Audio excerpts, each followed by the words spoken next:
Good morning, and we do apologise for our late arrival here at Cheltenham College. My name's Dan Whiting. I'm joined here by Ian Randall. Morning, Ian. How are you? I'm all right, Dan. Traffic was terrible, was it not? People queuing to get in at 8:30. Here's Tom Price coming in. You join us with a score on Glamorgan have won the toss. They've decided to bat. That's a maiden over there by Price. They're 18 for none. Lloyd has moved serenely on to 17. He's joined by Zain Ul Hassan, who is 1 not out. Tom Price has opened up from the College lawn end, and Josh Shaw is taking us away from the chapel end. Glorious, glorious festival, isn't it? It's Ian. Beautiful. It is, particularly when the weather is as it is at the moment. And Shaw is going to bowl from the chapel end, right arm over the wicket, and Glamorgan captain David Lloyd plays that back up the pitch. We'll say we do apologise for our late arrival. There have been some technical gremlins. It may be that through until lunch, if the picture is not as sharp and the transmission not as sharp as you'd normally expect, we're going to try and reset everything at the first junction of the day. But until then, I hope you'll bear with us on this. Here is Shaw again into Lloyd, who tries to punch that away through a squarish cover. He will get a single, and he's had the joy of a couple of boundaries already this morning off Josh Shaw. Briefly, the team news for Gloucestershire: 2 changes from the side that played at Durham. Matt Taylor and the now departed Grant Rudolphson are out of the side, and in come Joe Phillips for his first class game for Gloucestershire. Cornish lad, 19 years old, bats right-handed. He'll bat in the middle order. And Paul van Meekeren in for Matt Taylor, his first red ball game for Gloucestershire, and indeed, Dan, his first red ball game for 5 years. That's amazing, isn't it? It's an amazing stacks. You think he's been around for so long. Yeah, 2018 his last red ball game. Shaw's staying over the wicket to the left-handed Ul Hassan, and that's through to James Bracey. There was one appeal for a catch, I think down the leg side offshore against Lloyd in Lloyd's opening over. Very strong appeal, but umpire Watts was not interested. It was strong from behind the wicket. Josh Shaw wasn't interested, I don't think, as the bowler, but the cordon were keen as mustard. And we'll give you the Glamorgan side in just a moment. Here is Shaw once more, and the left-handed Ul Hassan with now a short mid-on in place for Shaw. I wonder if that's an indication already about the pace of the pitch. You've got a catcher in short on the onside, within half an hour of play starting. Yeah, much more moisture in the whole ground than this time last year. Shaw in again, and Ul Hassan lets that go. Yes, up in this part of the county there was a lot of rain on Friday in particular. Obviously that would be a setting up day for a lot of the infrastructure around the ground, but thankfully over the weekend and into this week it has been drier. The Glamorgan side, say Lloyd and Hassan opening, Colin Ingram at 3, their very experienced left-hander. Shaw once more. Hassan tries to punch it past Dent. That's a good sharp bit of fielding and a swift throw.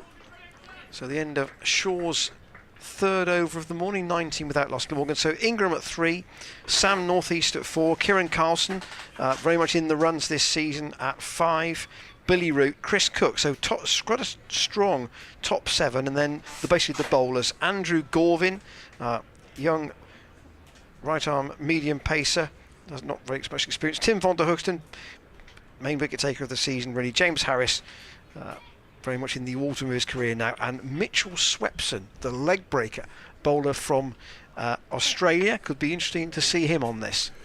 Be interesting to see if Australia might use him as well, because I don't think they've got much faith in young Todd Murphy in their side. Give them 3 Mitchells. There's more Mitchells in their side than there is in an EastEnders episode, isn't there, Ian? So they're going to move Van Meekeren across. Player. Lost his bucket hat, Ian, which is... Well, he won't... Oh. It's a cause for concern. He has lost it, has he? He's lost it. Genuinely lost it. He can't find it. He's lost his bucket hat. So he's out there in a cap today. So the forecast for today and tomorrow, pretty good. Forecast for Saturday, absolutely dreadful at the moment. Price in. That's a good stop there by Shaw. Just hope it changes. I must confess, I was at Worcester last week, and we had almost the constant threat of rain around the ground, almost hour by hour, and it was very difficult for the app to keep up. Almost, it was predict it would rain at 3 o'clock and it would rain at 1. Price in, and Lloyd punches that square. Zafika Hard doing the fielding at point. That wasn't predicted, and any sort of shower, even on a county HQ, generally means you might lose an hour's cricket.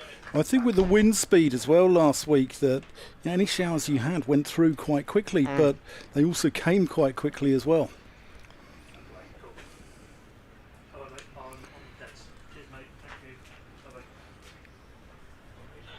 Price comes in, and Lloyd, forward defensive, goes out to Chris Dent at mid-off. Glamorgan will be looking for a little promotion chart here, won't they, Ian? Because they've got the bottom 2 sides in the division. They've got Gloucestershire this week, and they've got Derbyshire next week. And they will be looking to win both those games and have a big push towards the end of the season. I mean, they've been the draw specialists so far, 8 draws out of 9.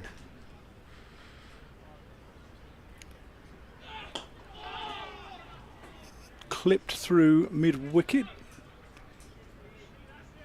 It's Joe Phillips, I think, out on the boundary in front of one of the, you can't call them a marquee, can you? It's a tented structure, I think. A yurt. Is that what it is? No, I don't know. There are probably best part of a dozen around the ground of various colours and sizes. The main one at the chapel end of the ground is almost a very, very pale tan in a way, and then you've got a red one, a black one, the even paler, almost fawn roofs to the marquees predominate at the college lawn end. Here from the chapel end, Josh Shaw into the right-handed Lloyd, works it into the onside. He'll take 1. Comfortable single out to Tom Price. Lloyd from St Asaph near Wrexham up in the north of Wales, and he's just signed for Derbyshire. He's just announced that he's leaving Glamorgan, hasn't he? 3-year deal. Yeah. Derbyshire have also signed, who else have they signed? Pat Brown. Pat Brown from Worcestershire. Yeah, so it's that time of year, isn't it? It's that time of year. Yeah, quite a few bits of business being done for 2024. Here is Shaw, back in the team at Durham last week. Al Hassan lets that go. 3 slips. Ben Charlesworth at first, Ollie Price at second, Miles Hammond at third, Dom Goodman's at backward point. And the pitch here at Cheltenham, if you are familiar with the ground here, there are 2 squares. There's the square that the college themselves use, which is out towards the chapel end, and then there's the county square, as they call it, which is only used for this festival. Here is Shaw in pleasant sunshine to Al Hassan, who again just clips that to Van Meekeren at that sort of short, straightish mid-on position. And there are really basically 5 pitches on that square, and they're using the one that's 2 from the main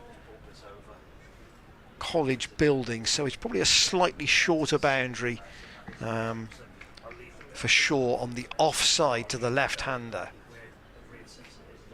Staying over the wicket, and Hassan again lets that go. Young man, I mean, along with a few others. I mean, Gloucestershire have got a couple in Zaman Akhtar and Ajit Singh Dale, I think. Did he not have some time at the SAS, South Asian Cricket Academy as well? No, no, I don't think so. No, Chauhan at Yorkshire, he's come through there, and there's a lad at Kent as well. Oh, yes, there is. Come through there. Anyway, that's where Hassan was to some degree. He had some time at Worcester as well, but now at 22, trying to settle at Glamorgan. Shaw again staying over the wicket. Again, a little push for a single. Nice one on Dent's throw. He's attempted to hit up the non-strikers and doesn't. Glamorgan won the toss and decided to bat today, Dan. I think this probably is the best batting. I know it's an outground and you're never quite sure about an outground pitch compared to a Bristol pitch, but it just feels like a batting day, particularly with the weather over the weekend. You know, they can advance the game, Glamorgan, if they can get a big score today from their point of view. Yeah, they can. They can be in control of it. Sure. And again, Lloyd just pushes that up to Dent at mid-off. So we've had 8 overs this morning, and the opening pair for Glamorgan still together. Yeah, Matthew Maynard, he's recruited very well down at Glamorgan. He's had a magnificent career there. Started off 18-year-old, brought his maiden 100 up with 3 consecutive sixes off Phil Carrick at St Helens in Swansea back in 1985. And he's one of those players who should have played a lot more for England. He had the talent, without a doubt, didn't he? Got brilliant 100 to win a final for Glamorgan, I seem to recall. I think that was about late 90s, perhaps. As Price comes in to Ul Hassan, who defends that. Matt Maynard also skippered Glamorgan's 1997 winning county championship campaign. Duncan Fletcher there as the coach. And Glamorgan have also won the title back in 1969. Alan Jones's runs back then, and 1948 as well.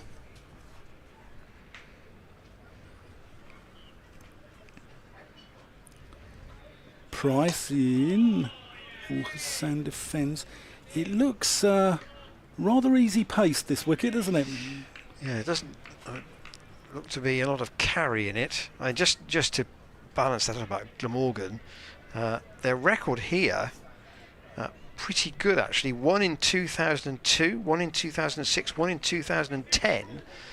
But in 2017, the game was over in 2 days when Gloucestershire won by 10 wickets. Glamorgan bowled out twice, 117 and 158.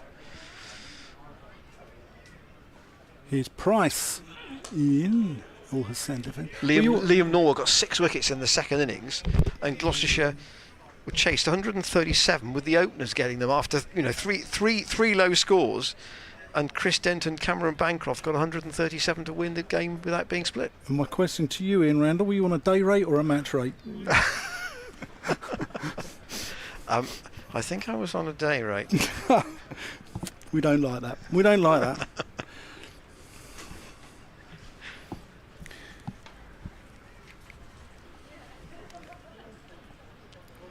Price, good bouncer. Ul Hassan weaves it. Glamorgan know all about outground cricket. They've taken their game all around Wales, because Glamorgan, for me, they represent the whole of Wales as opposed to just the county of Glamorgan. And they've taken the game to Colwyn Bay. Been there. Steve James, the king of Colwyn Bay, got 200. He also got a 309 there against Sussex, which was, I think, Glamorgan's highest score. That's just edged. It was. But it was until North East last year. Yeah. And I think Steve James might have beaten Emrys Davis back in the day. Well, I think it was 287 before that. So, but yeah, they've taken it to Colwyn Bay. They've taken it to the Knoll at Neath. They've taken it to Newport, where they used to play at Rodney Parade back in the day, didn't they? And now they're at Sputty Park on the outskirts. Good friend of mine, Mike Rutledge, involved there. Price is going to come around the wicket here. Al Hassan defends. Wasn't there a... And then the famous St Helens at Swansea. Yeah, wasn't there a story? I may have seen a picture of this, of David Payne and a sight screen in the game at Newport. Was that about 3 years ago? Yes. Did he go to move it and it... Did the wheel fall off or something like that? I'm trying to remember what that's... how that actually played itself out. But I'm just seeing this picture of Payne and the sight screen. Either it fell over, or James is going to find that picture, hopefully. Here's Shaw to continue. Two sounds there. And the other one with a Gloucestershire connection is Abergavenny, which is played underneath the beautiful Sugarloaf Mountain there, where Andrew Simons hit 18 sixes, was it? I think 16. 16 sixes. Yeah. It's like you in your heyday, Ian. Oh, good friend of mine was there that day, and he's on the ground today. How about that? It's supposed to be a very good lunch and tea at Abergavenny, by all accounts. Well, the thing about Cheltenham is you always meet people who come back year after year after year. That's the thing. Shaw in once more from the chap end. Hit Lloyd on the back pad. I think he's got an inside edge on that, possibly. Chris Watts is not going to call that as a leg bite, so there must have been an inside edge. So Glamorgan creeping the score up. A lot of relief this morning around the club, I'm sure, to have seen a sunny day for the first day of the festival, because there are a lot of corporate guests here today, understandably, but you want to start it on a positive note weather-wise, and this is just about ideal. Shaw staying over the wicket, and Al Hassan again. First move seems to be forward all the time, doesn't it? He looks very correct. He looks, he seems to know where his off stump is, and he looks an organised player. It's only his 5th first-class game. So I say 22 years old, so kind of making his way. But with Lloyd moving on, there may be a space at the top of the order. Shaw into him once more. That's forced him to just jump a little bit in defence, but it doesn't get a nick, and it goes through to James Bracey, captaining the side, of course. Graham Van Buren still out, and look at that unavailable list. Van Buren, and then Payne, Achter, Singdale and De Lange, 4 bowlers. You talk about having all your injuries in one part of the team. Yeah. And Tom Price has just come back, hasn't he? And Goodman's been injured earlier in the season as well. I'll come back to De Lange in a moment. Shaw round the wicket. And that's gone away. Has that gone off the inside edge? I don't think it has. It's gone off the pad all the way down to long leg. I'll just take one leg by. I saw Marchand on the ground on Tuesday. His knee was still in a brace, and I said to him, how much longer? And he said, not very much longer. So the brace coming off soon, and you can bet your last pound that he'll be wanting to be doing something as soon as he can. Oh yes, oh yes. But as Del Benkenstein said in his pre-festival interview, Marchand's season in terms of playing any cricket is over. That's very, very fine from Lloyd, and it's beaten Joe Phillips. Has gone all the way for 4. So Shaw just straying in line a little bit, and Phillips, he's quite wide at long leg there, but that raced away. 4 more to the Glamorgan total, and it has been a morning of ones or fours, hasn't it? Almost nothing in between. Certainly has. It's got a reputation here for having a quick outfield. The other outground that Glamorgan have played at as well, which rings a bell, is the BP oil refinery ground at Llandarcy. Now, a lot of people will probably come to Cheltenham, probably spend a few days here. People go to outgrounds for a little bit of a trip away, don't they? And I can imagine if you told your missus you were going for a nice weekend away to an oil refinery, your divorce papers would probably be pretty sharpish in the post. Tom Price here to Al Hassan, who defends that.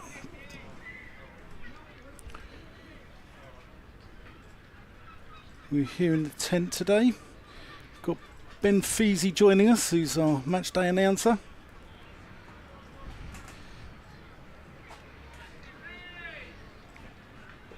He's here for the whole festival. Price comes in past umpire Pratt. Defended. It's a big stride, isn't it, from Zain Al Hassan? Yeah. A big stride forward from him.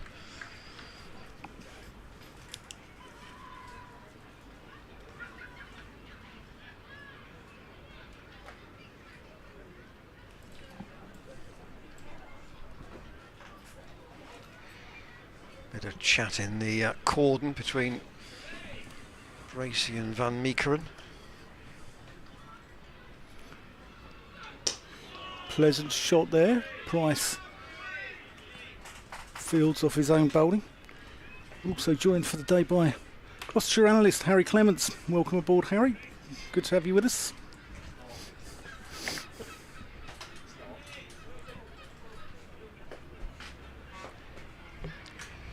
You won't be hearing from Harry. Well, we're going to get him live on air in a minute. He can do his analyst work. We'll get him on air.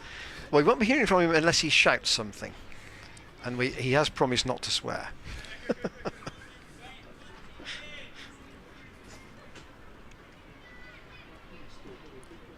Price coming back over the wicket now to Al Hassan, who defends that into the offside. Zafar Gahar doing the fielding.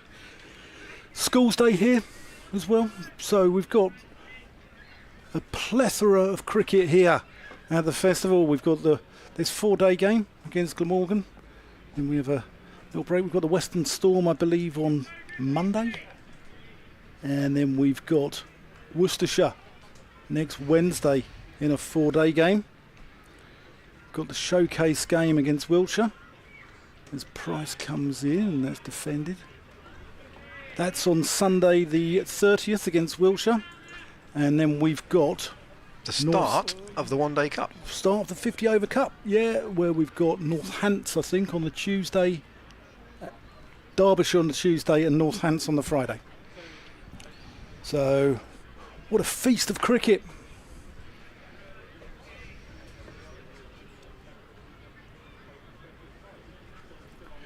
We've had a lovely cake baked for us as well by Adrian Charville. We'll be wolfing that down later on, won't we, Ian? Price. He knows us too well. It's a good shot. That's a lovely shot. Straight down the ground there. As that's Al Hassan's first boundary of the morning. We've been rather circumspect so far. He's had one off 21 balls, but that gets him up and away. Moves him on to 5. Yeah, thank you, Adrian, for your cake. If any Glamorgan fans are coming in the next couple of days, I'm sure a little bit of Barra Brith would go down rather nicely if you want to bring us some. Bit of butter on there. Australia all out in the test, 317. Okay. And we're going to see Paul Van Meekeren bowl in a red ball game for Gloucestershire for the first time. And indeed, I say he hasn't bowled in a red ball game for more than 5 years. Here he is, and first ball is clipped by Lloyd up to Joe Phillips at mid-on. No change in the field. Still 3 slips in the gully. Tom Price now in the gully for Van Meekeren.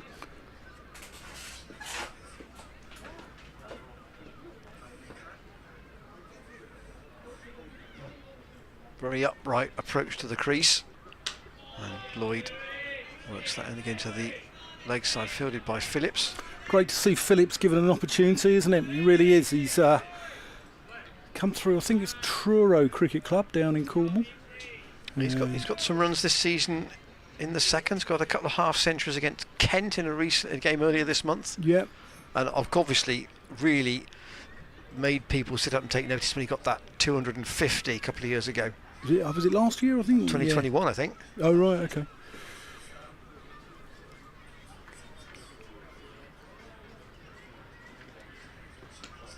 Pulled round the corner by Lloyd. He didn't middle that, but he's got enough on it to go very, very fine for 4. No, he definitely wasn't in control of that at all. He's got 4 runs for it, but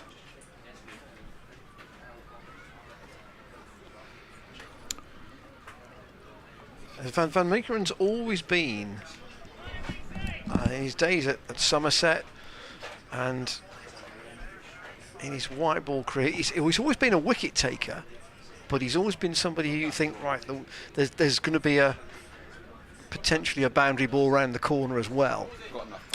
So yeah. it's a question of how does he balance that up, particularly in a red ball game like this. Here's once more Lloyd, tucks that in a more orthodox fashion into the onside. They're going to get 1, and that's all. Dom Goodman is round with fielding duty, and 1 more to the total.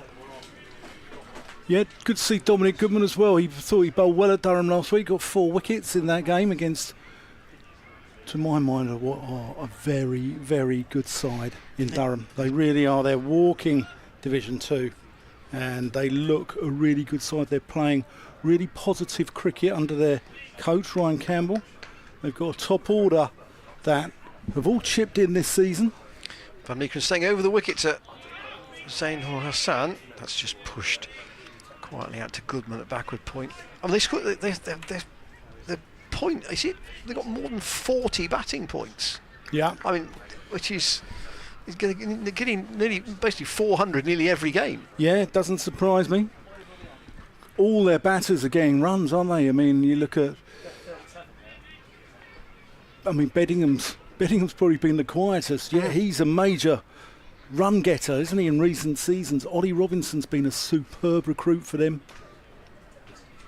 Van Meekeren in once more, and that's more like what James Bracey wants, I think, judging by the mock applause at the end of that over. Van Meekeren's first of the match, and Glamorgan, having won the toss and decided to bat here at Cheltenham. Opening pair going along very pleasantly in these first 40 minutes or so. Glamorgan splitting their red and white ball coaches. Mark Lane doing the white ball stuff. Part of that side that won 5 trophies in 2 years, treble winning skipper, and was Gloucestershire's youngest ever centurion and youngest double centurion as well, I believe. Right, we're going to see Dominic Goodman into the attack. He's going to replace Tom Price. Here he comes.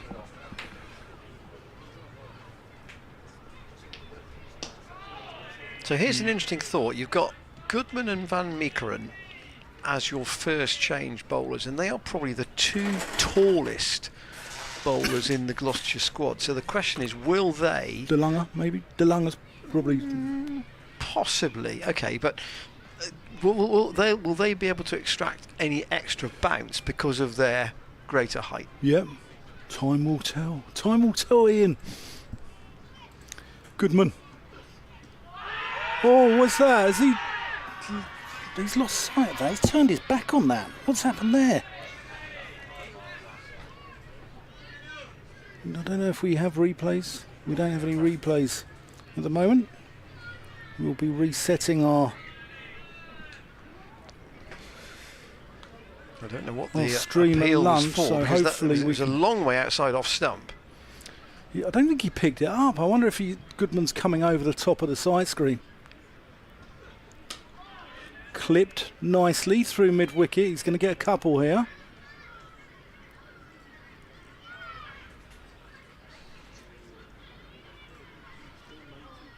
It's Phillips out there, I think, at deep mid-wicket.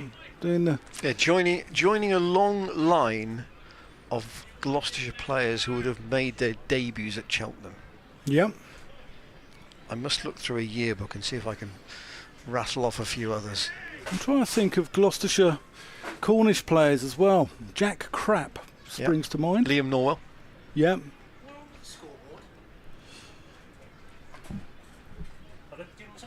Goodman in as Lloyd plays a curious shot there.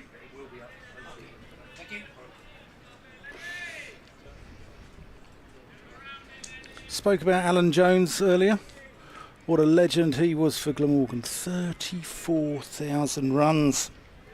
That's as opposed to Alan A. Jones. Yeah, or Ivian Jones, yes, the wicket-keeper.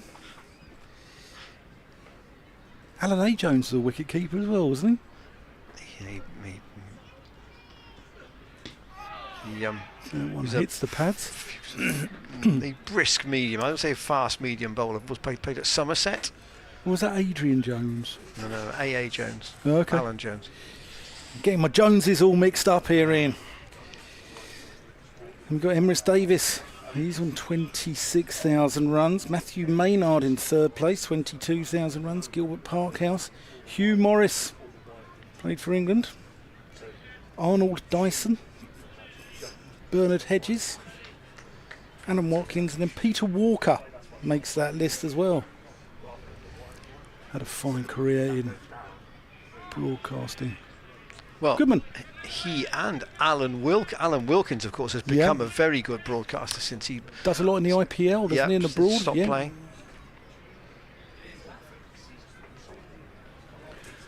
On Glamorgan's bowling list, there's a player down there. Don Shepherd's obviously the top, one of the finest, but I don't think he ever played for England. One of the best players never to play for England. Jack Mercer, Johnny Clay, Robert Croft over 1,000 wickets, Malcolm Nash, and then a chap called Frank Ryan, who had an explosive temper, I believe, and was a wonderful left-arm spinner, but the demons of drink possibly got to him.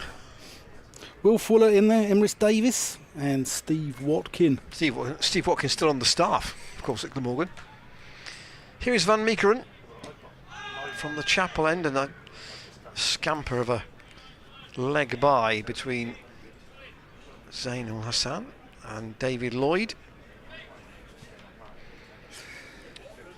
And just to say that the gremlins of the electronics on the ground have meant that the scoreboard is not quite up to date. I think on your screen, if you're watching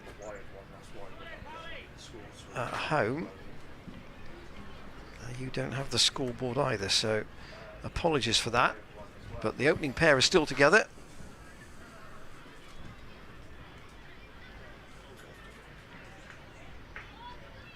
Here's Van Meekeren again, and Hassan lets that go, taken by James Bracey. I was going to ask Ben for the up-to-date individual scores.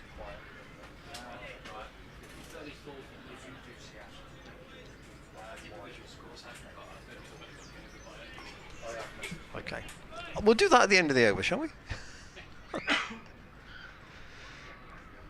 Lloyd has been the more aggressive, that's fair to say at the moment. Gloucestershire still hunting a first wicket. Van Meekeren in, and that's a bit better carry. Hassan lets that go through. More sort of chest height, but he judged the length, didn't want to play at it.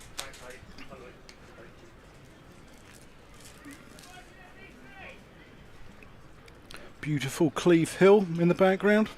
You always see it in the Cheltenham Gold Cup, don't you? It's always... It's the backdrop. Yeah. Lovely part of the world here. So the 12th over of the morning we're in. Josh Shaw had 4 at the Chapel End. Here's Van Meekeren in his second. He bowled the short one the one before. That was quite low and taken by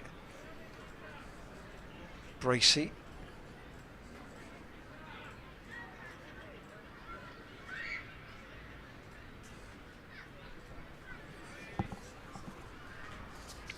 Spoke about Kieran Carlson earlier, product of Whitchurch High School in Cardiff, which produced Geraint Thomas, Sam Warburton, Gareth Bale. I mean, that's a good all-round That's not bad, is it? Yeah. Van Meekeren in, and once again, Al Hassan's first movement almost always is forward. And just pushed up to Joe Phillips at mid-off. Yeah, I wonder if it's worth slipping him a bumper and stop him from... Well, Van Meekeren bowled one that was a bit shorter in this over, and he just basically got onto his toes and got his bat one out of the way. But as you say, his first movement, he's got a trigger movement which is forward, and you wonder if it's worth putting a couple past his nose. High stepping Van Meekeren in once more. Again, that's clipped Tom Price at mid-on. End of Van Meekeren's second over. He'd be halfway through his spell in most cricket he's played in the last 3 or 4 years after 2 overs. But he's going to be doing a bit more work than that today, you feel. But Glamorgan, having won the toss and decided to bat, got through almost the first hour with the openers still together.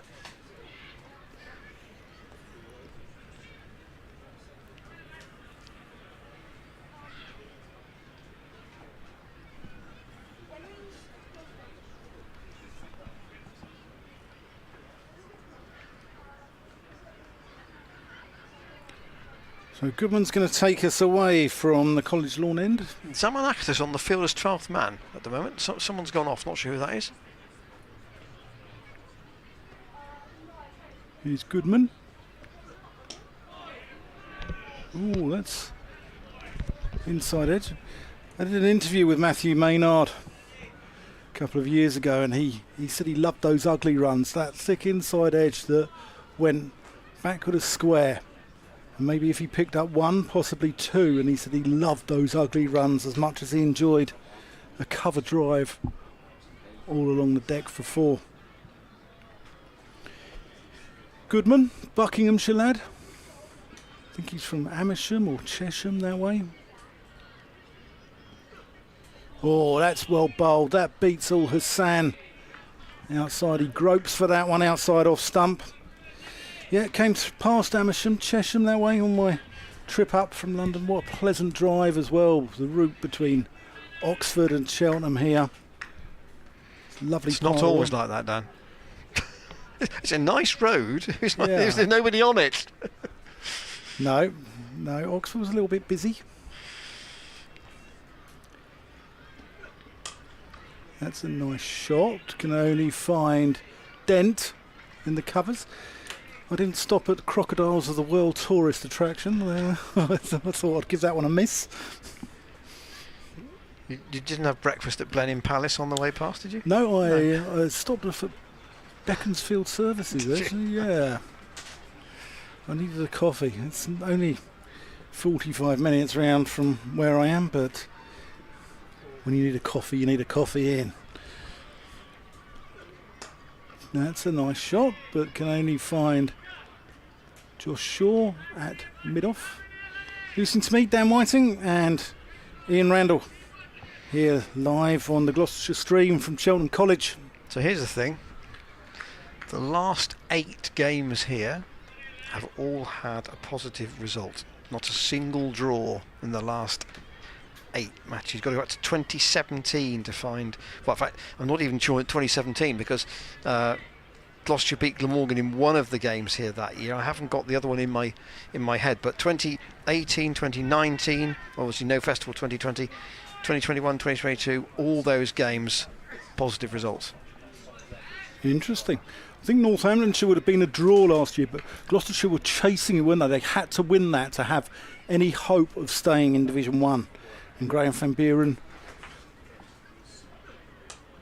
As Al Hassan defends it. Van Buren made a funky declaration, didn't he? Because Gloucestershire had to sort of chase that game to win it. And 202 in 37 overs. They said, right, come on then, if you're interested, Northants. And they were. Yeah. And they were. And Ryan Rickleton, I thought, was absolutely superb that day for Northants. He got runs in both innings and just signed a deal at Yorkshire, hasn't he, Rickleton? Yes. I thought he was one of the best batters I saw last year. He only batted once at Worcester last week and he didn't get very many. No, but he's a lovely player.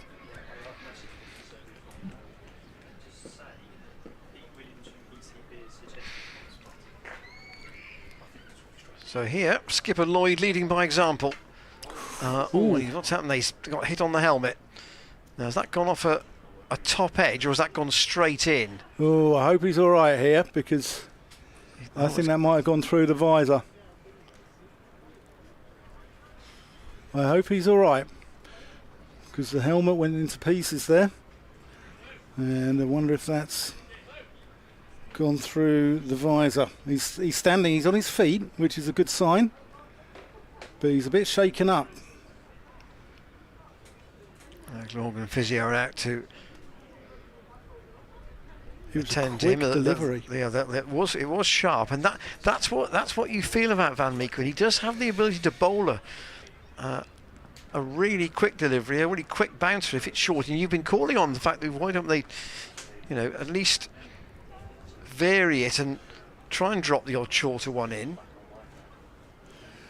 Wonder if Harry, we can tell from a replay whether that actually came off the top edge or went straight in.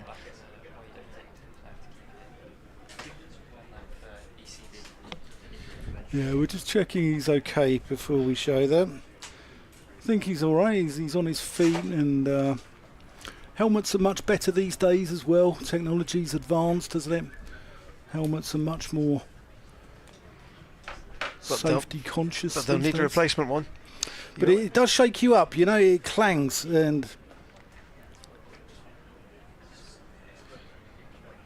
it does make the senses go a little bit. And we hope Lloyd is okay. But that was a quick, brutal delivery there from Paul Van Meekeren.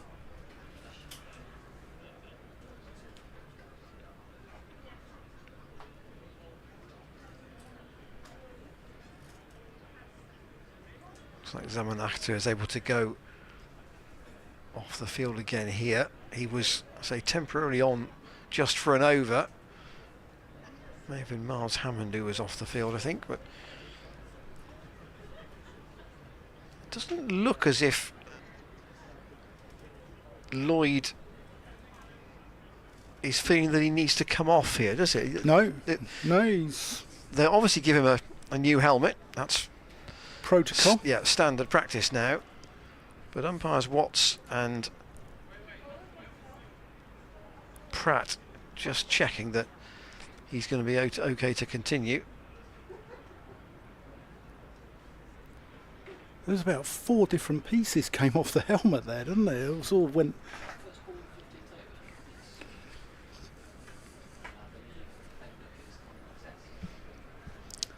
So interesting that with Lloyd, as he's announced, heading off to Derbyshire next season, he's quite close to getting to 5,000 first-class runs for Glamorgan. It's not impossible he could do it during this match, actually. He's made over 100 appearances in first-class cricket, so he's had a long stint. And as you say, Dan, he's from the north, which is just sets him in a slightly different camp to all the players that come through from South Wales. But he's proud of those North Walian roots too, isn't he? Yeah, he certainly is, and he's gone for personal reasons as well, I believe, to be closer to his family.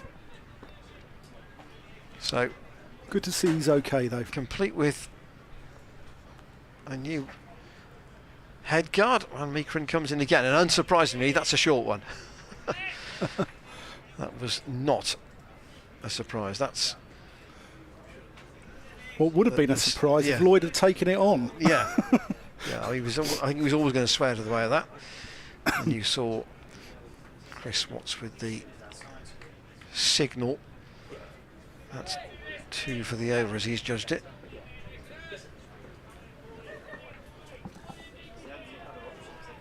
So extra man out on the leg side now for Van Meekeren. Dom Goodman's gone back to deep square, and that's clipped in the air towards him, and it's one bounce. That was just a little flick from Lloyd, really, and on many grounds it would have dropped absolutely safe, but because with the shortish boundary towards the college buildings here at Cheltenham, particularly with a right-hander, Goodman was probably 3 strides from getting to it. And James Bracey's taken one out of the cordon now, with an hour gone and no success. Van Meekeren now to Ul Hassan, the left-hander. Again, that's through to Bracey.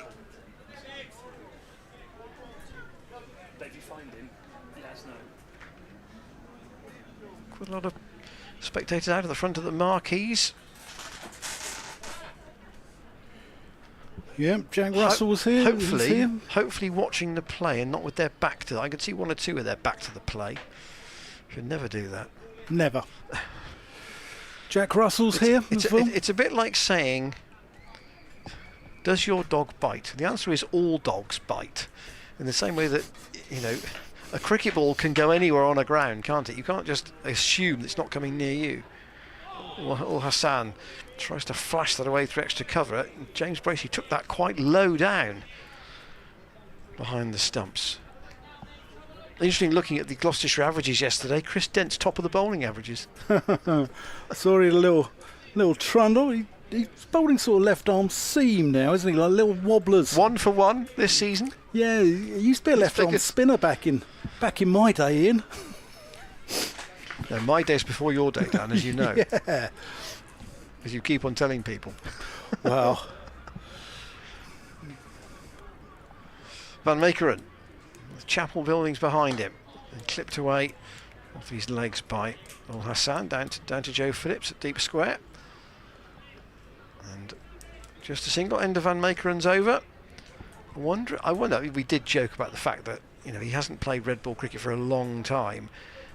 I wonder how long realistically his spells could be in this long format, where he may have to come back and bowl second and third spells in the day. I would have thought probably maybe not much more than 5 or 6 overs maximum. Yeah, I would suggest that.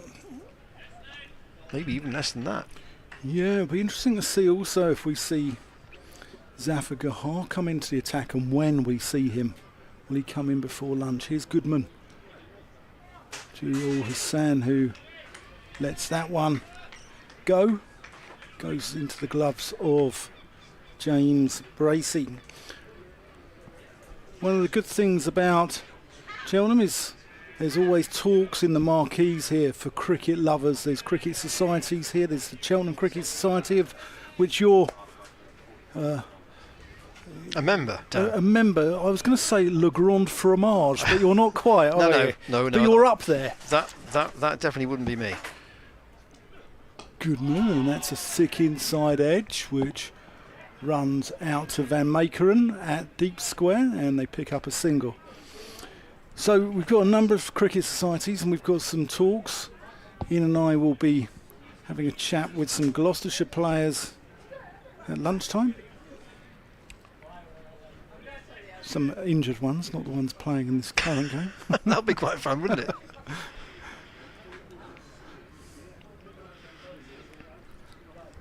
We're hoping to catch up with Graham Van Buren, Gloucestershire's normal red ball captain, who's missing this game. James Bracey taking the reins, as that's well fielded off his own bowling there by Goodman. In the Test match, Ben Duckett's been out caught behind off start for 1. England 11 for 1 in reply to Australia's 317 all out. James Anderson and Chris Wokes with the wickets today. Wokes finished with 5 for 62. There's a lot of talk about Mark Wood and his impact on the England side, but Wokes has been just as impressive, hasn't he? Here's Goodman. As Lloyd just tickles that one into the onside square, and they pick up a single. Yeah, Lloyd's got 34, now 35 of the runs here this morning. So he's vastly outscored Zain ul Hassan.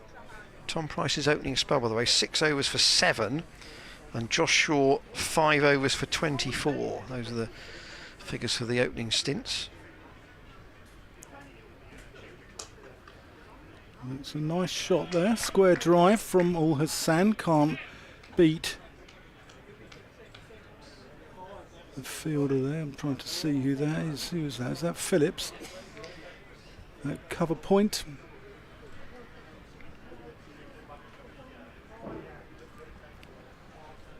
Ball seems to have been following him around this morning. Sometimes get days like that, don't you? Oh, that's going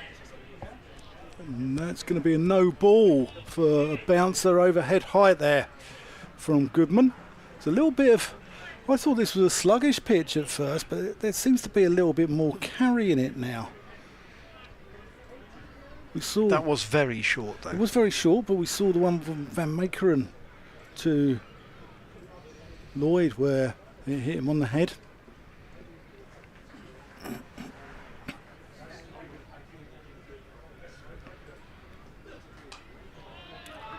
Defended back with a square by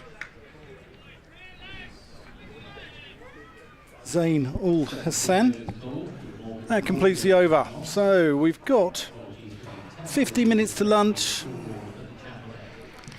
Yeah, 46 without loss. Glamorgan. Yeah, they'll be pleased with this. 35 to Lloyd, 8 to Zain ul Hassan.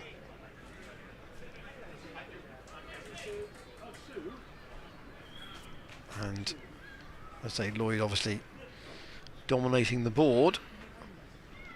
Just how it's being spoken to again by the physio of they're just getting him to check and to, as you can see, to stand on one leg just so you see what his balance is like and whether he's okay to keep going out there. I struggle to do that when I haven't been hit on the head. Yeah. In fact, there's nothing worse, right, when you're umpiring and the scorer doesn't acknowledge your signal and you're trying to keep a leg by and you're there like a flamingo on one leg. There's nothing worse than that, Ian. Here's Van Meekeren into Lloyd, who punches that up to Zafar at mid-off. What are the 3 usual questions if you've been hit on the head? Who's the Prime Minister? Can you say the alphabet backwards? No, I'm not sure I could do that. And I forget what the third one is. And if you'd have asked us who the Prime Minister was at the end of last season, I mean, we had a 3, didn't we, in 6 weeks?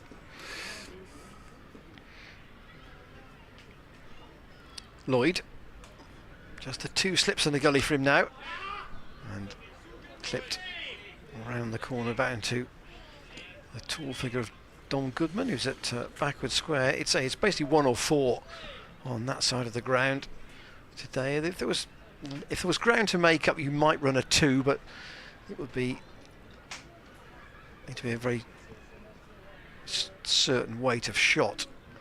Tom Smith always used to say that the only 3 you can run to Cheltenham is up to the pocket towards the Premier Club marquee by the Martin Stovall scoreboard. That's at the chapel end. Anyway, here's Van Meekeren to the left-handed Zain ul Hassan again, who defends, quite content to let his skipper play more of the shots at the other end. So Colin Ingram due in next. Then Sam Northeast, Carlson at 5, Billy Root at 6, Chris Cook at 7. That's not the worst. No, top it's a 7 decent batting, lineup. It's a decent batting lineup. wise, is it? Yeah. Gloucestershire might have to work quite hard for their wickets on this pitch. Here is Van Meekeren in once more. Zain ul Hassan wants 1, but he won't get it. It's gone straight to Goodman. The thing is, one wicket can change it. You know, it opens the door up, doesn't it?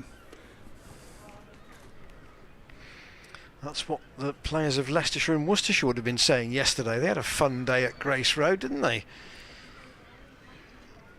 Was it 15 wickets in the day?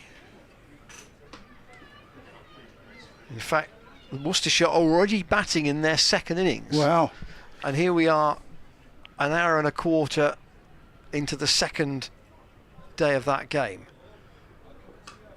Steered again to Goodman by Zainul Hassan. Yes, Worcestershire 178 all out. Leicestershire 110 all out. 4 wickets for Dylan Pennington. And in the second innings, Worcestershire have scored 52 in 9 overs. So they're pushing on, 120 in front, 1 wicket down. So that game is herring along, suffice to say. Rishi Patel's been a lovely touch for Leicestershire this season. I think he's New got contract for him too. Yeah, 500s. New contract for James Bracey as well, which really good to see. Van Meekeren in, and that's edged. Oh, it's past second slip. Oh, there was a hand on that. I don't think there was. Ollie Price with the dive, and the ball raced away to the boundary at third man. Past, in fact, second slip. No hand on it from Ollie Price. We might have some replays for you. And Glamorgan into the 50s. 53 for no wicket.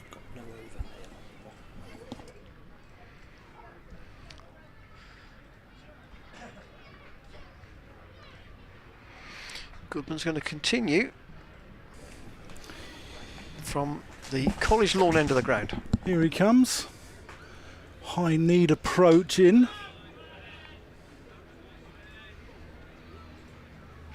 It's only his second first-class game of the summer. It's been a long wait for him, hasn't it?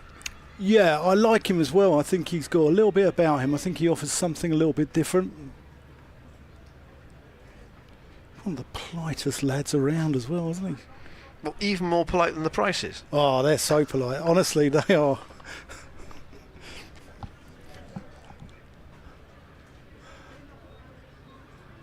Here's Goodman. Oh, that just nips back. Lloyd just drops at his feet.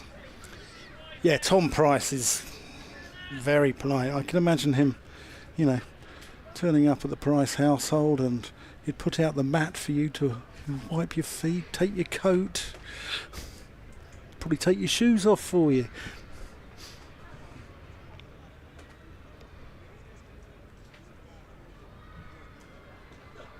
Oh, that's in the air. He wasn't in control of that. He's going to get 4, I think. As it hasn't gone all the way. Yes, it's gone for 4, but he wasn't in control of that at all, Lloyd. And Gloucestershire are working him with the short ball. He did take that one on. He's been weaving, since he's been hit on the head, he has been weaving and ducking the short ball, but he took that one on. And with the short ball, once it sort of gets above the eyes, it's very hard to control it and keep it down.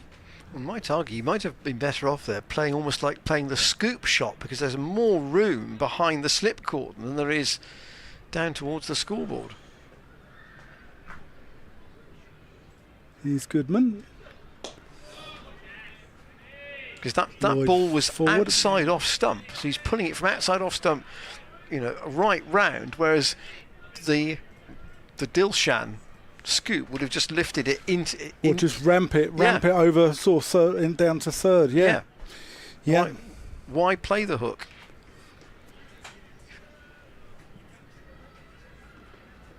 It seems further, that boundary down towards the college, than the one up towards the college lawn end. Oh, that's another short ball.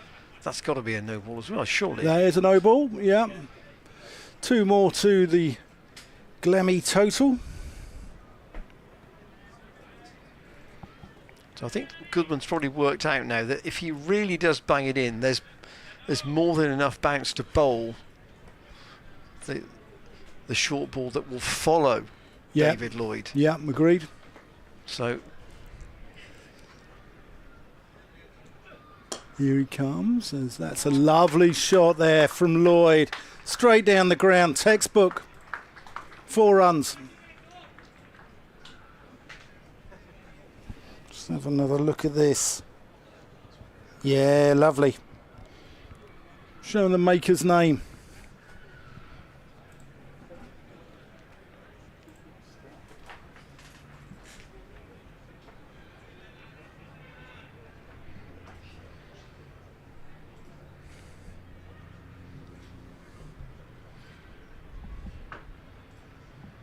Goodman past umpire Pratt. Oh, that's dropped by Price. That was in the air. Price goes sprawling away. And if you've seen him hold some spectacular ones, it was a very tough chance.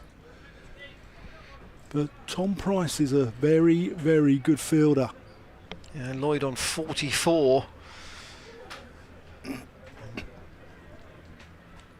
hope that doesn't come back to bite Gloucestershire later on, because although he's taken that blow on the head, he's played enough with enough fluency this morning to suggest that he's in pretty good touch. Certainly has.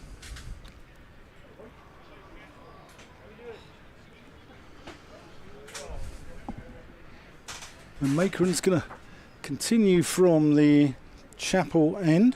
4 overs for 12 at the moment.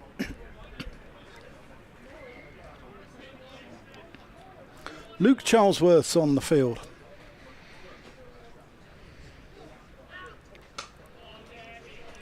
So I wonder if He's on for Tom Price, actually, who's just gone off. I wonder if he's maybe split the webbing in his hand or something.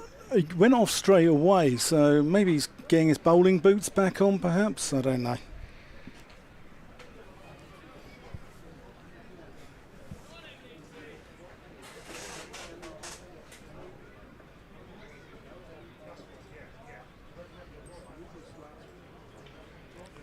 Van Meekeren to Zainul Hassan, who has been dabbing and deflecting a lot this morning.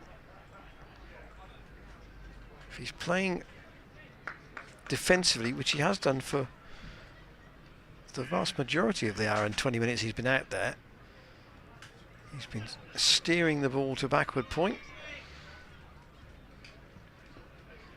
and playing very straight if he's going down the ground. Van Meekeren to him again. That's steered, but into the gap, and that will go for 4. It's to the right of Charlesworth. There's no cover at third man, wide of Hammond as well. To Hammond's left and Luke Charlesworth's right, and ran away for 4 runs. It's very spidery in this tent here, in this marquee, isn't it? And I'm going to do the lottery tonight because I've had numerous money spiders land on me. Really? Yeah. Well,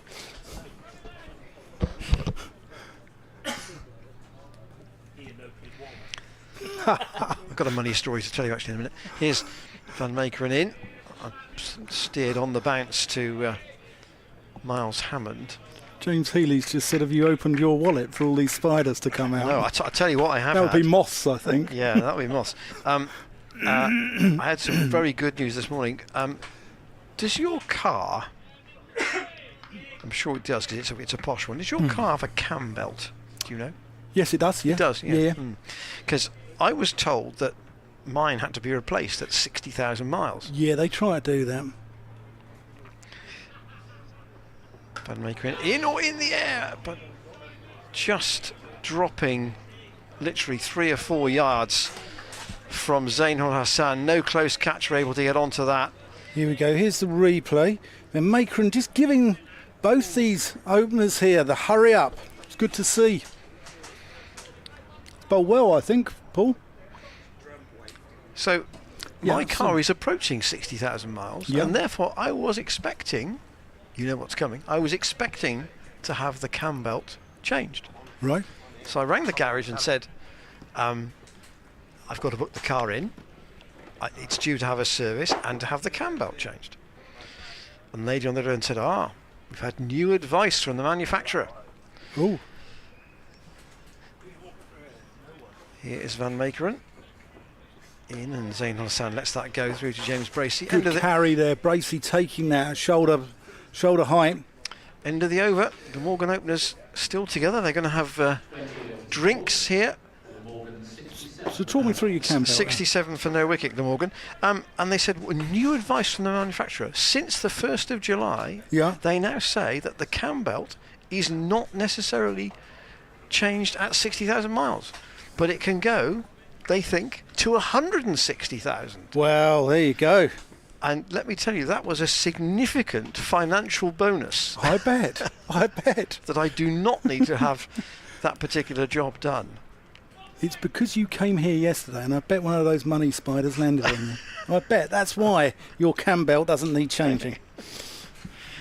Still need to pay for the service, mind you, but it's nowhere near as bad. Goodman to continue. Yep, here he comes, past umpire Pratt, and that's a pleasant shot there. Doesn't get any runs, goes out to Paul Van Meekeren at mid-off. As a commentator, obviously, you know, we do a hell of a lot of miles every year, don't we? You know, you do more, you do all the rugby in the winter, and but obviously I can come up from London. You do a lot of miles, Dan, to be fair. Yeah, I probably do about... That's a nice shot. Oh, that wasn't far away there from Miles Hammond there. That short extra cover. Yeah, I do quite a few miles.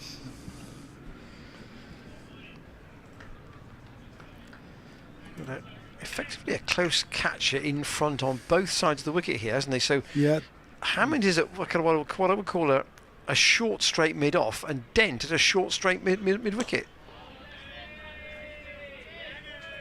Lloyd can only pick out Josh Shaw mid-on. No run. How long before we see Zafar, do you think? This side of lunch? Yeah, I think we might see a couple of overs. Maybe on the... As the clock moves towards 1 o'clock, I think we might see Zafar twirl away. He's down at fine leg at the moment. Short, and that's pulled nicely there by Lloyd. Controlled that one. Takes him to 48. Rolled his wrists. And pulled it back with a square handsomely.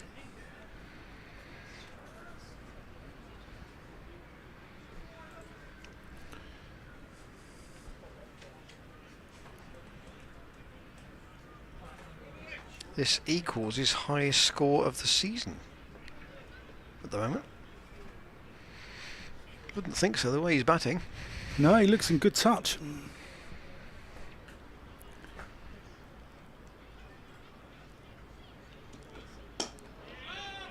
Defended there. It's good to have Ben Feasy with us as well. One of the poshest people I know. He's denying it now, but he did tell me he's having a few problems with his drawbridge at home. So, yeah, his moat's filled up and his drawbridge is not working properly. He's denying it. He's denying it.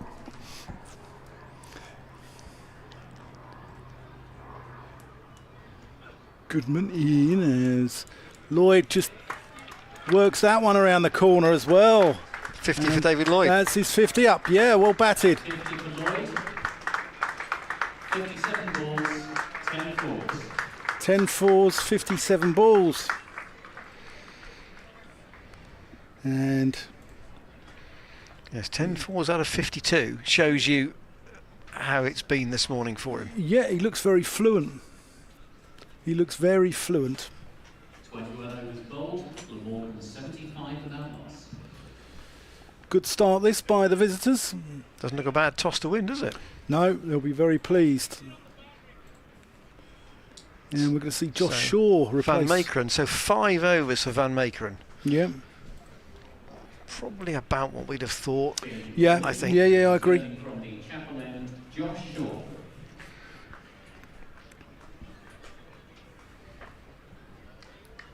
Shaw bowled 5 overs for 24 in his first spell.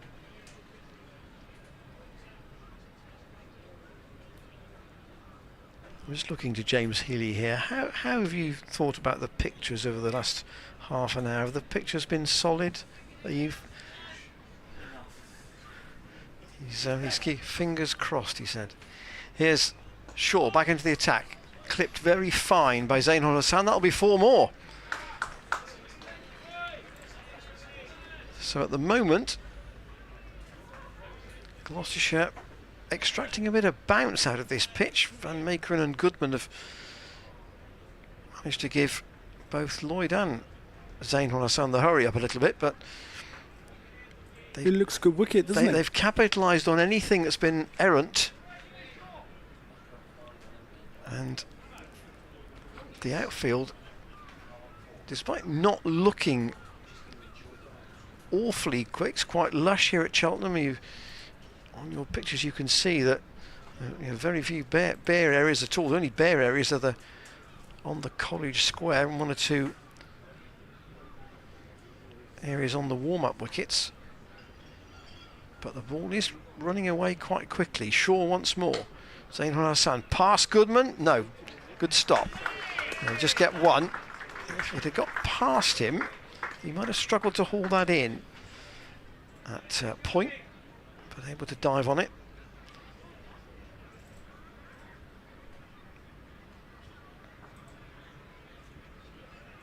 So Glamorgan 8 draws out of 9 games this season. The other game was a win. They beat Worcestershire at Cardiff in a low-scoring game. That was early season. And of course, the game against Gloucestershire, they were set. What was it? Graham Van Buren set them 330 in 45 overs or something. Yeah, he did. Yeah.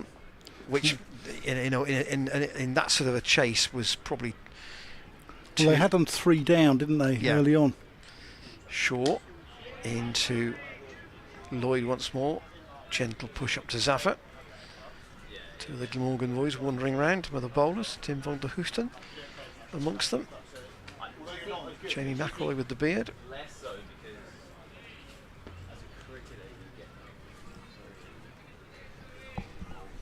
Just enough room for them to walk round by the rope, round the ground. Shaw in again, and Lloyd gets that past the dive of Zafar Hearts running down the slope. There'll be a chase for Phillips, and they'll come back for 2. Comfortable couple. Yeah, Van der Hoesten is from Sydney. If Paul Van Meekeren tries to speak to him in Dutch, because they both play from the same side, I believe that he can't hardly speak any, Van der Hoesten. He's a fair dinkum Aussie. Shaw into Lloyd once more. That's clipped straight to Hammond at mid-wicket. So we're down to 2 slips now. James Bracey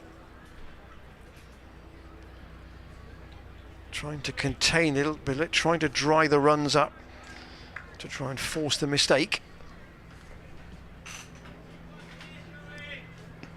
Tom Price is getting loose at mid-on. Might be another burst for him coming soon. Shaw into Lloyd. Drives pleasantly all the way for 4. Past Price at mid-on, and it runs up towards the boards at the Chapel End. And the Glamorgan skipper's getting full value for his shots this morning. I tell you what, he looks $1 million, doesn't he? Di Lloyd looks really good. And so this is his first 50 of the season.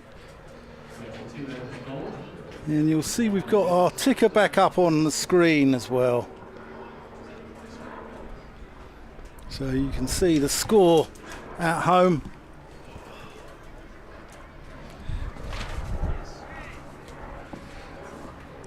Look at those numbers. Lloyd 58 off 41 and Zainul Hassan 21 off 73. Yeah, and as Mystic Meg Randall predicted, Tom Price is going to come back from the College Lawn End. Tom Price. Tom Price is sponsored by Future Stars Cheltenham. Ian's more Doris Stokes than Ben Stokes, it's got to be said. Yeah, Goodman 5 overs for 25.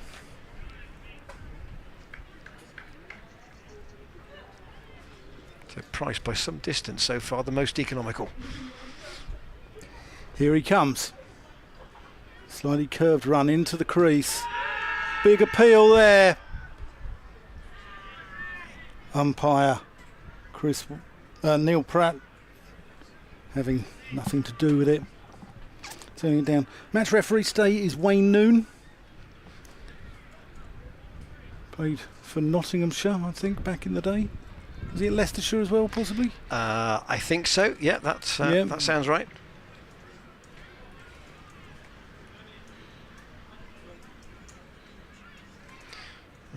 Was it the game at Worcester last week? Dean Koska was the match referee there. Obviously, long to spell at Glamorgan. Quick single, and Meekeren can't stop it, and they get through. Yet Lurker, as he was known, had a great career with Glamorgan. Robert Croft twirling away from one end and Koska from the other.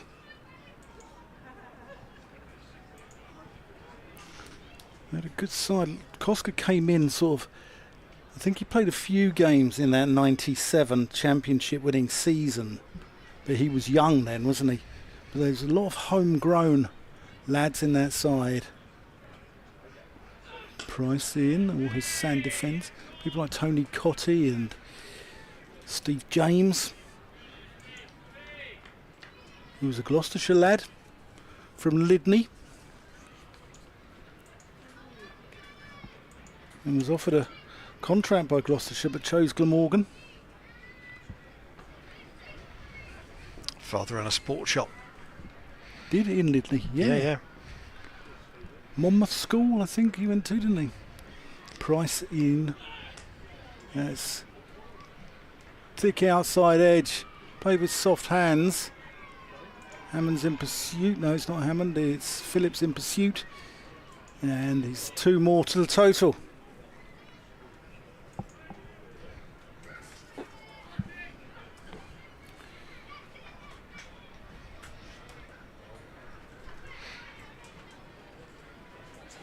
$90 for none off 22.4 overs.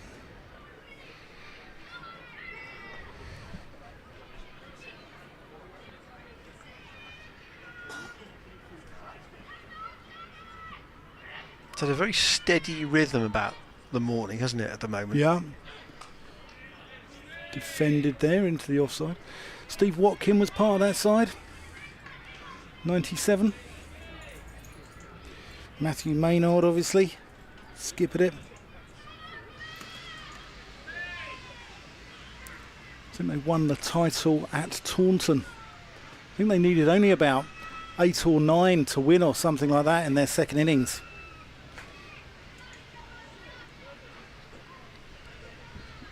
It's the sort of target you want, isn't it, really? Yeah, you don't mind those. Although as an opening batter, you are on a hiding to nothing going out there. It can be average ruining. Here's Tom Price around the wicket. Sand thinks about the single, but Chris Dent's quick in there. And don't take him on. That completes the 23rd over. So 90 for none. Lloyd is on 59 not out. Zainul Hassan is on 23 not out of 78 balls. He's faced a lot more balls than Lloyd as well. And there's the bowling figures on your screen. Price none for 10, Van Meekeren, who's bowled well actually, none for 16. Goodman, none for 25. And Shaw, none for 35. Reminder, if you've joined us since the start of play, Gloucestershire 2 changes from the side that played at Durham. Grant Rolofson has returned to South Africa, and no Matt Taylor. So Joe Phillips makes his debut for Rolofson, and Paul Van Meekeren is in for Matt Taylor. Here is Shaw into Lloyd, who plays that up to mid-off. We've not seen Zafagahar bowl yet. Paul Van Meekeren, as we said, red ball debut for Gloucestershire, and it's 5 years since he played a red ball game. Joe Phillips, his first class debut for Gloucestershire, young 19-year-old from Cornwall. He's been getting runs in the second 11, in fact got a half century against Glamorgan seconds last month. Here is Shaw in down the leg side, taken on a tumbling stop by Bracey, not cleanly but stopped it.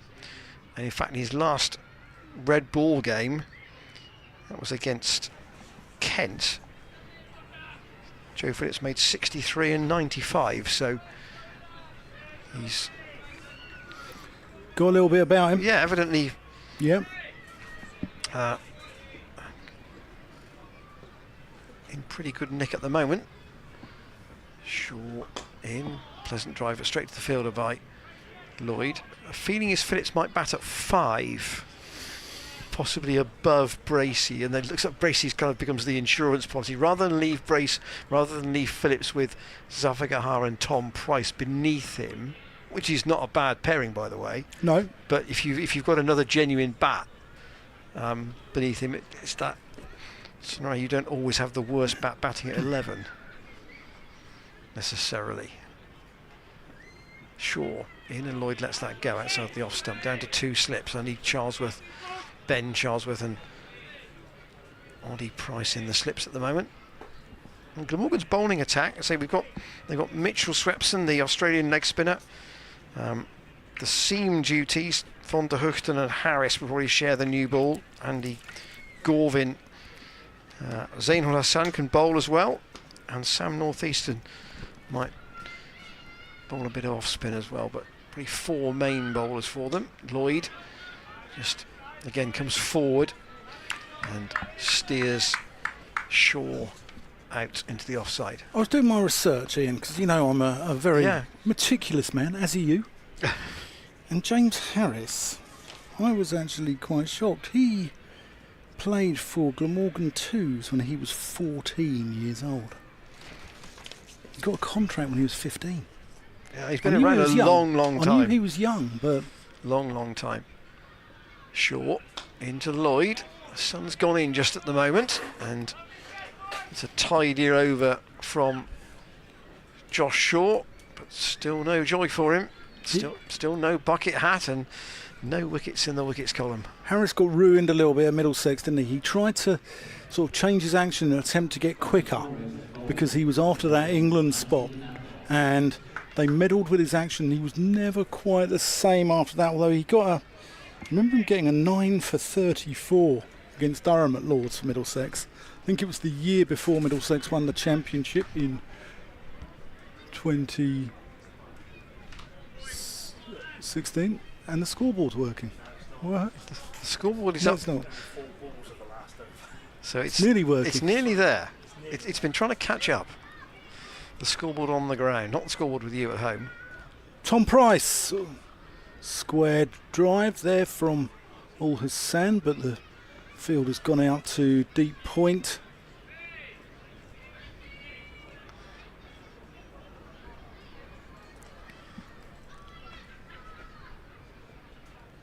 Yeah, the scoreboard's very nearly up to date by at least our scoreboards on our various electronic gadgetry here are just about right now, but it's been a morning where we've been teetering, shall we say. Yeah. And apologies for you at home if the picture has been teetering a little bit.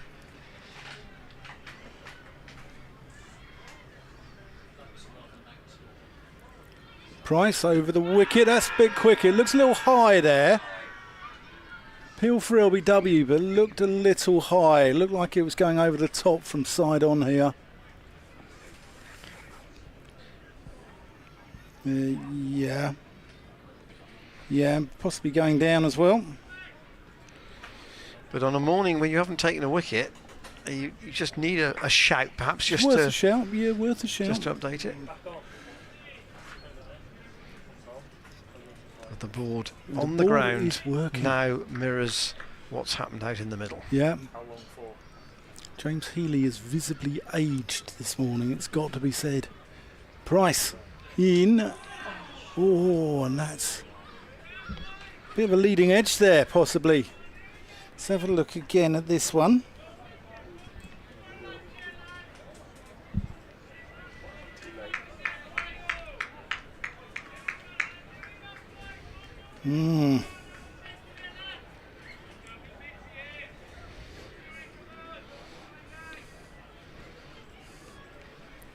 Gloucestershire needing one of those magic Tom Price spells.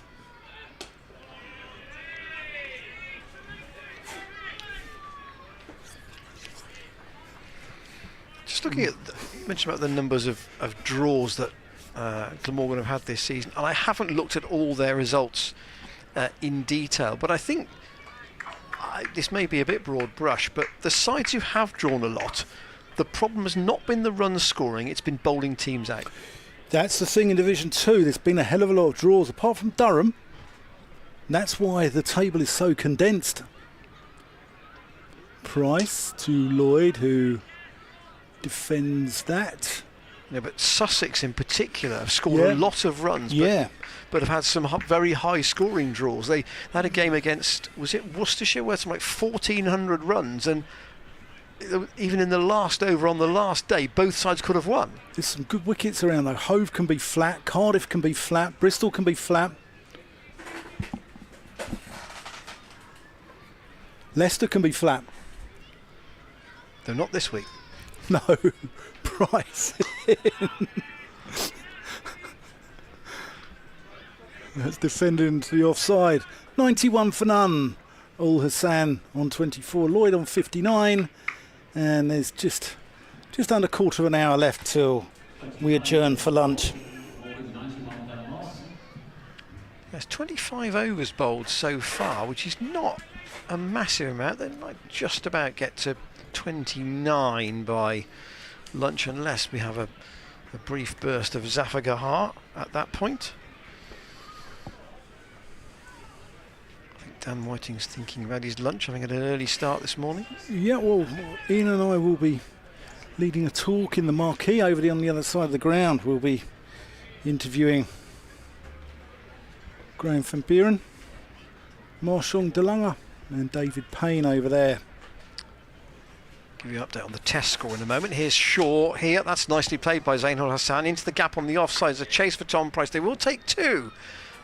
Probably the first two down in front of the members' stand of the morning. England 44 for 1 in the test, having dismissed Australia this morning for 317. Yeah. Duck it the man out. Well, it's important that we get through, isn't it? Ali batting at 3, is he? I will check that. Yeah, Ben's just confirmed that. He has 20 and Zach Crawley has 20. Didn't think he bowled very well yesterday. I watched a little bit of it yesterday. Shaw coming around the wicket to Zainul Hassan for the first time, and that's steered out to Don Goodman. Those of you who know your Cheltenham, obviously the Sanford Road side of the ground has the hospital on it, so any broken fingers, the players haven't got to go very far. Looks like something's on fire over there. Maybe one of the we do hope it's a barbecue as opposed to... Maybe one of the food outlets has got a bit keen on the far side.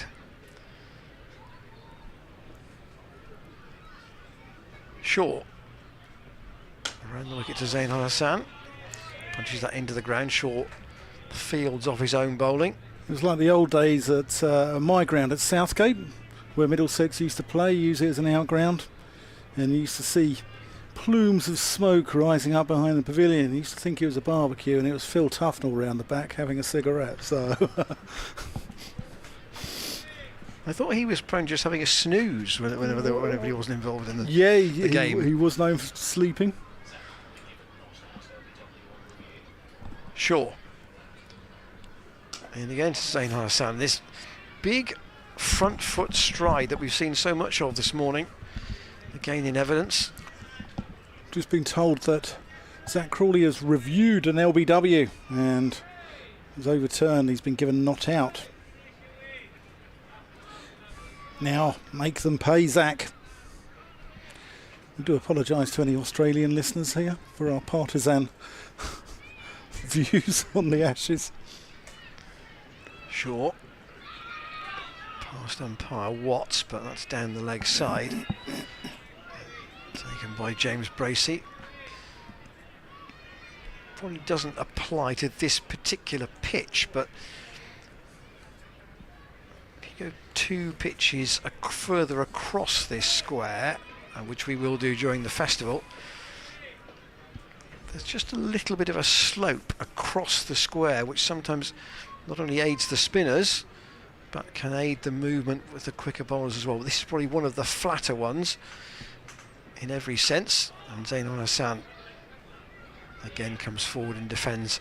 Tied her over from Shaw, a couple of better ones since he's come back for a second spell with the older ball, but Glamorgan 93 without loss and not looking in very much trouble at all, Dan. Looking very comfortable.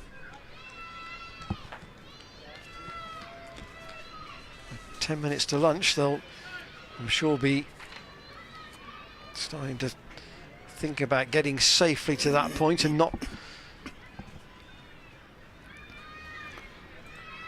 Dale Benkenstein, in his pre-match interview, he hinted at possibly a bowler incoming. Well, he hinted at it overseas. Yes, if you saw the interview on the YouTube channel yesterday, he said because of the situation with Grant Rollison going back and Marcus Harris being away with the Ashes, the club were looking to recruit an overseas player, which, given the number of bowlers unavailable, you've got to think would be a bowler. Yeah. And because you've got a new tournament coming as well. They could be around, maybe just for a month, just for the white ball, perhaps. Price. Strangled appeal. Paul van Meekeren kicks the ball towards the stumps, and let me tell you, he's no Johan Cruyff. No, that was a miscued pass off the right foot. Yeah. Total cricket.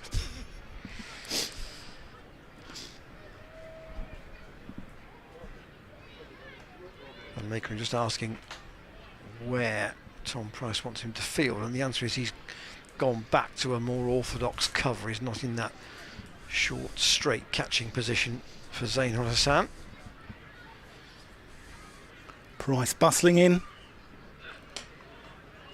Oh, Hassan watchful as he has been all morning.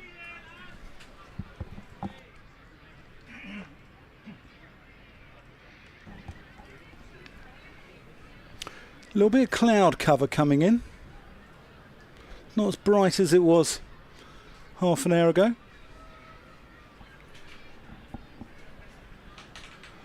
I think last year when you couldn't see Cleve Hill, we were in trouble, weren't we? Over there. Out in the distance. Price, little kick in his run up there. Oh, Hassan gets up on his toes and defends again.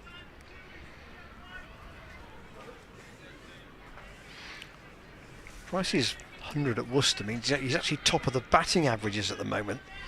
He's not the highest run scorer, but he's top of the averages. Bowling wise, 15 wickets at 36, but only Zaffar's taken more than he has. He has been. I mean, he's missed 2 county championship games as well. He missed Durham both Durham games, didn't he? Yeah, he's played Home and away. 6. He's played 6. Yeah.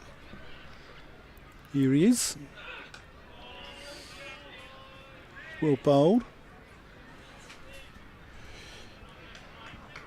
But I think, obviously, Ajit's missed a couple as well, but I think that tells the story when you look at the leading wicket takers in Division 2, and you've got the, you've got the likes of Van der Hoogten or Chris Wright at Leicestershire.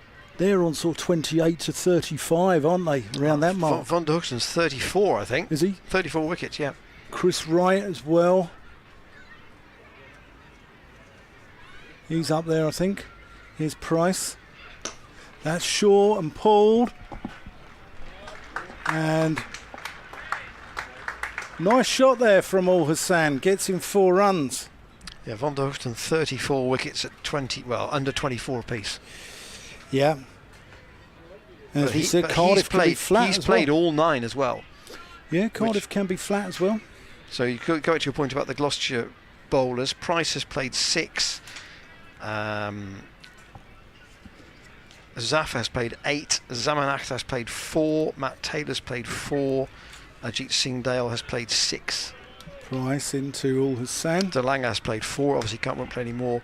And this is only Dom Goodman's second of the summer. Only Josh Shaw's 3rd game as well. Yeah. Van der Hoogten has, had Michael Neser at the other end as well, who's rejoined the Australia side. Saw an interesting article with Marcus Harris, who was offered the chance to join Gloucestershire last week for the game against Durham, and went and had a game of golf up in Scotland.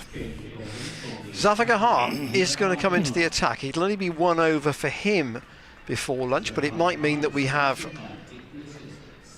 29 in the session. James Bracey just called for the helmet.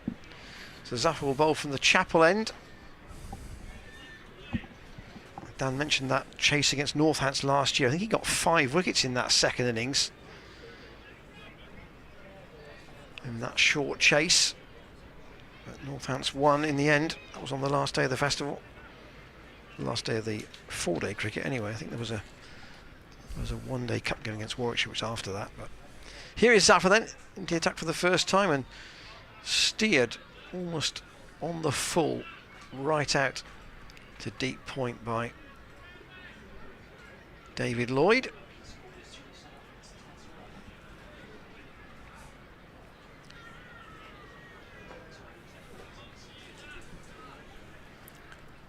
So now Hassan to take strike, and Zafar will come over the wicket.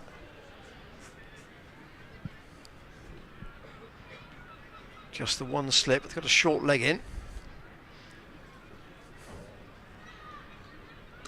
And Zain Hassan comes right forward.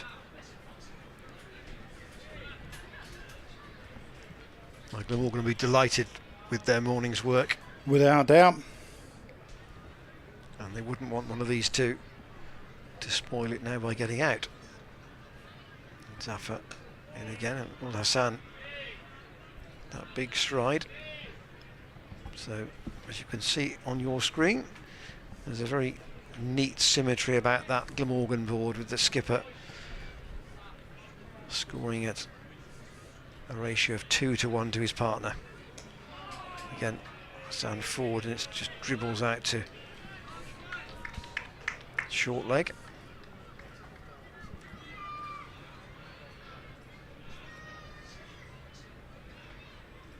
Zain Hassan asking how many to go in the over.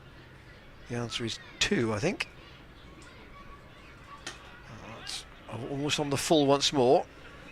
Bunted out to Josh Shaw. Yeah, Gloucestershire wants to go regroup at lunch, go and refocus.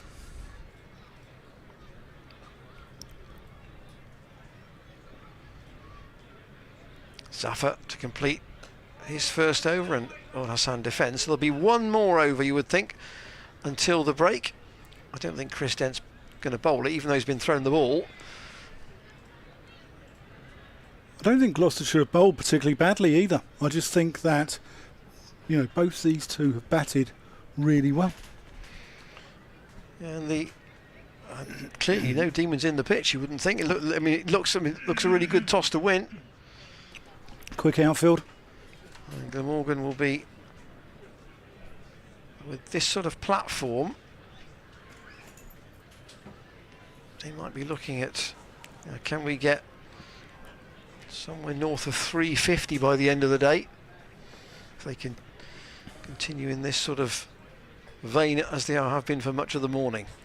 Tom Price will bowl the last over of the session. Just adjusting his field.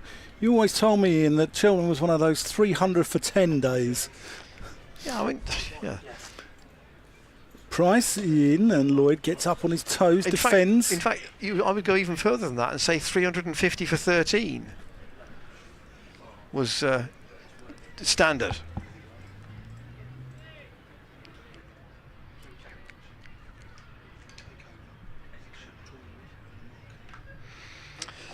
Dan's had a call. He needs to leave us. So I'll do the last over up to lunch. Price in, clipped away by Lloyd, who brings up the Glamorgan 100. And they've been pretty good value for that this morning. They won the toss. Lloyd chose to bat first. He did get a clunk on the head from Paul van Meekeren, but he has come through that. Had just a check with the physio shortly afterwards, and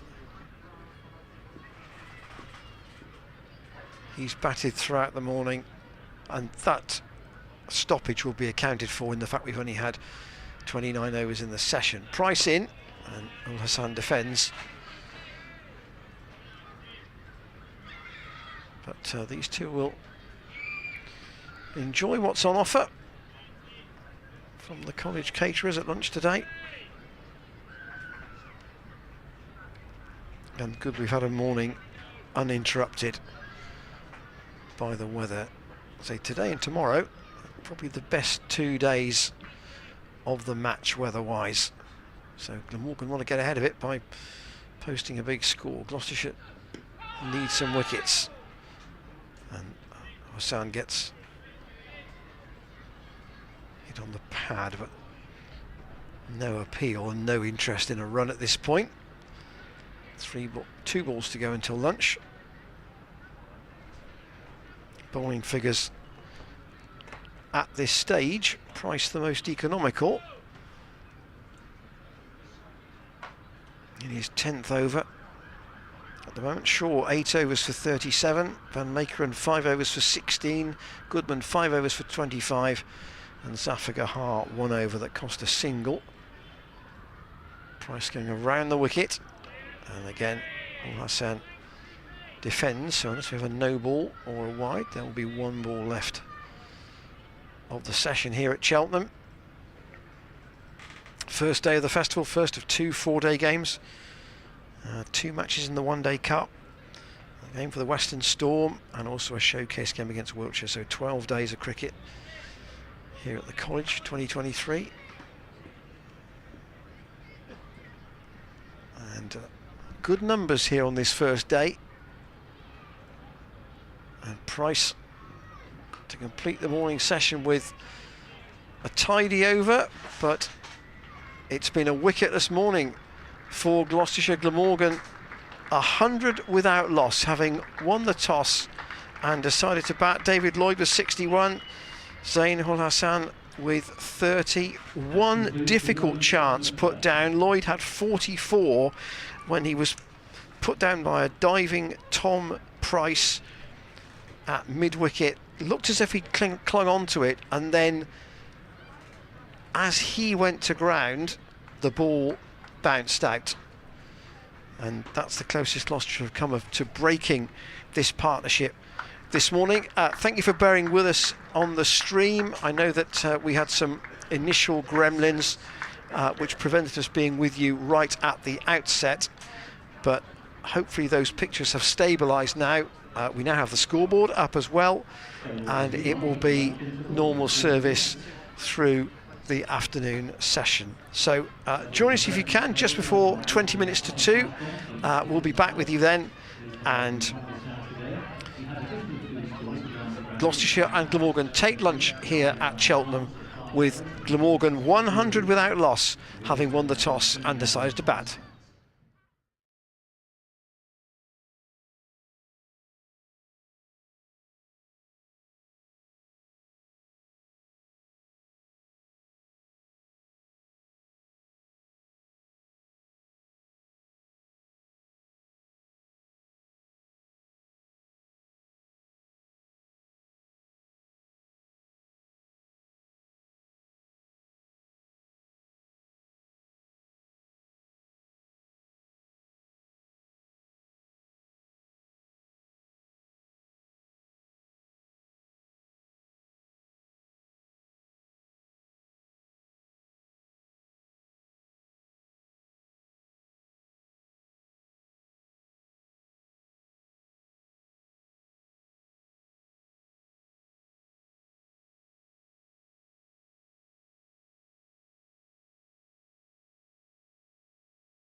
umpires Neil Pratt in the hat with the headband, and Chris Watts on their way. And, quite grey skies now here at Cheltenham. The sun has gone in, and the member of security who may be just supervising those who'd thought about wandering onto the pitch at the lunch interval are going to make her way off the ground. So Zainul Hassan and David Lloyd back out for Glamorgan. Opening pair batted throughout the morning session. 29 overs they got through. Lloyd 61 from 77, as you can see, 11 fours, and Zainul Hassan with 30 from 99 balls, only 5 fours. And Zafar will continue after lunch.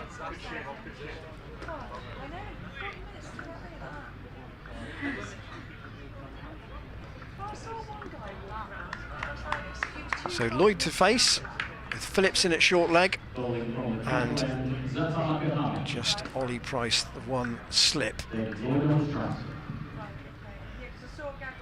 Zafar to open, and Lloyd defends. First ball after lunch. Had the pleasure of talking to 3 of the players not playing in this game: David Payne, Marshall DeLonge and Graham Van Buren during the lunch interval. Steered away on the offside. Just an injury update from that lunch chat. David Payne saying that his ankle at the moment still sort of working up to a position where he can bowl more than a short spell in a game, but that, I mean, he's had obviously an operation on it, but he said that it's probably getting to the point now where it's feeling as good as it's felt for about a year, which is saying something. Here is Zafar. Once more, Lloyd cuts. That may be 4. It's a chase around the outfield for Phillips, and he can't hold it in. For Tom Price, rather, and it will be first boundary of the afternoon session. So Payne didn't rule out possibly playing some red ball cricket at the end of the season, but unlikely to feature here at Cheltenham in the 2 first class games. Not playing in this one, obviously. Marshall DeLonge getting to a point where the brace can come off his right knee. That may well happen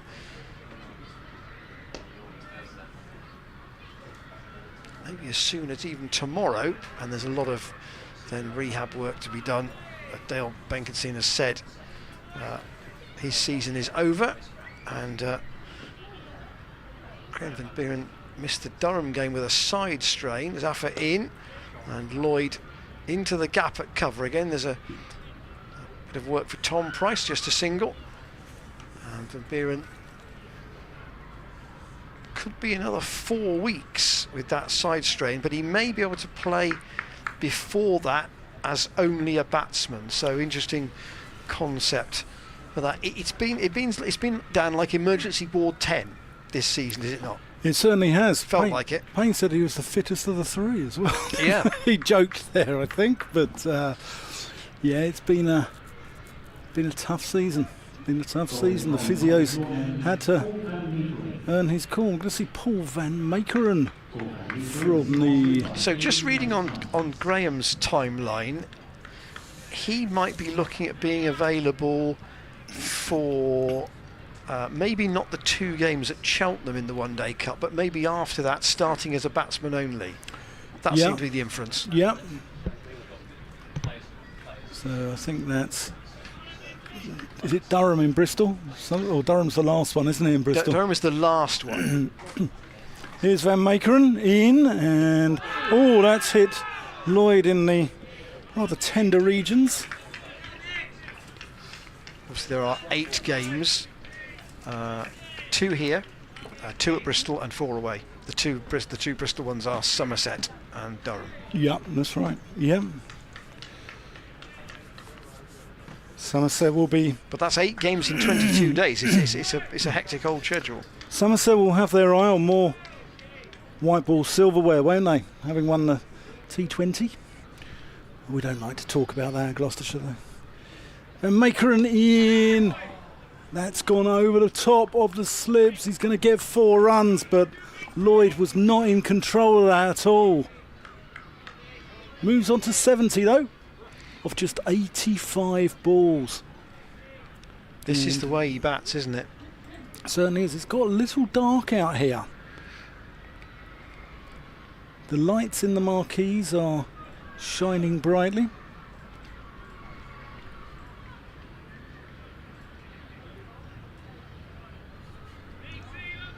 Umpires haven't taken a reading yet, though. No, not yet. Maybe it's just in the marquee. Maybe when you're actually out there.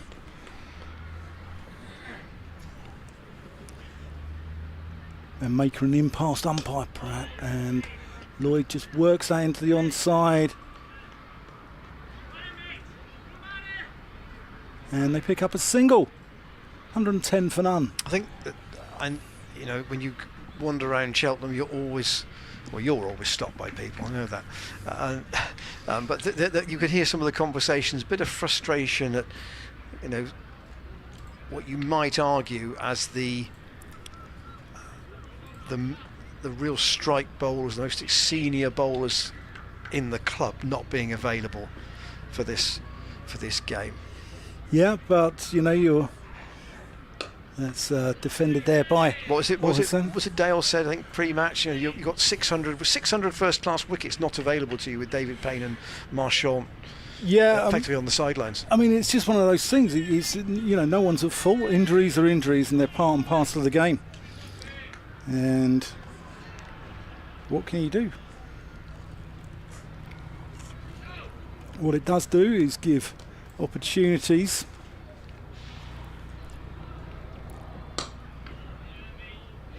Driven quite nicely, but can't beat the sprawling Chris Dent there from Ul Hassan. It gives opportunities. So, for instance, if Graham Van Buren was playing, you know, would Joe Phillips play?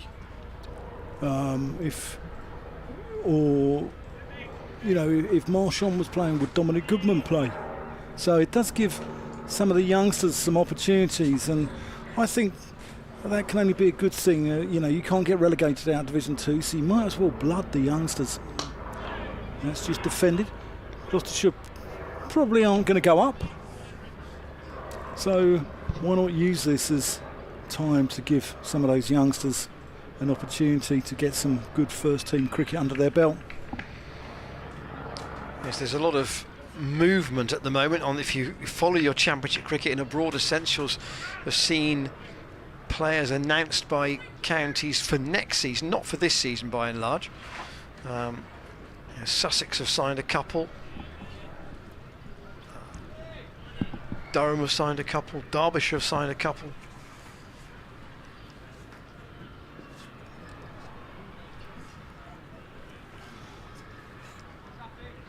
Gloucestershire re-signing James Bracey, in a sense, probably almost as important. That's as good as a signing.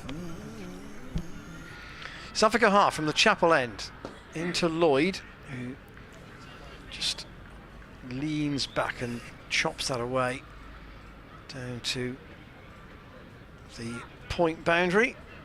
Take one. And it is Phillips coming into short leg for Zain Ul Hassan. He's got the lightweight pads on and all the other necessary protection. Zafar into him, and that didn't get up very much, and he's out LBW. And a wicket for Zafar. First breakthrough for Gloucestershire comes at 111. Zain Ul Hassan, it did spin a little bit. He was way back in his crease, and he didn't quite believe. I don't think that it may have kept a bit low, relatively, but he has to go for 30. Yeah, Nelson strikes. And he was down. He was down on his sort of bent leg there. And I do wonder if the ball was actually on its way back down as well. He batted well, Hassan. And Colin Ingram is the new batsman at number 3, maintaining the right-hand, left-hand combination. Colin Ingram.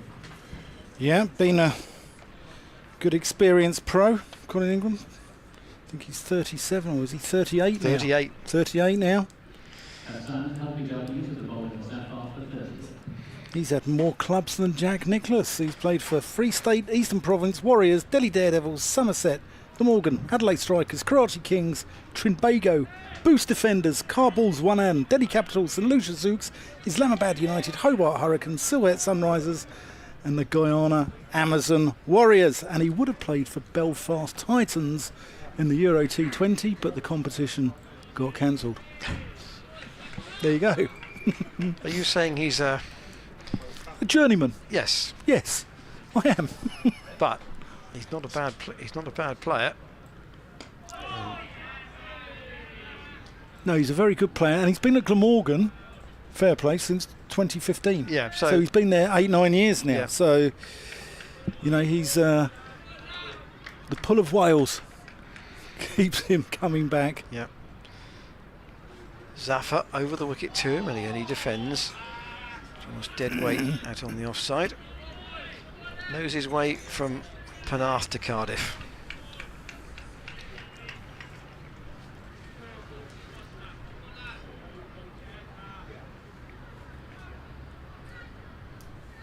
Ingram, his skipper on 72, waits and sweeps confidently, and he'll get one to get him off the mark. Out to deep square. Tom Price is out on the boundary there.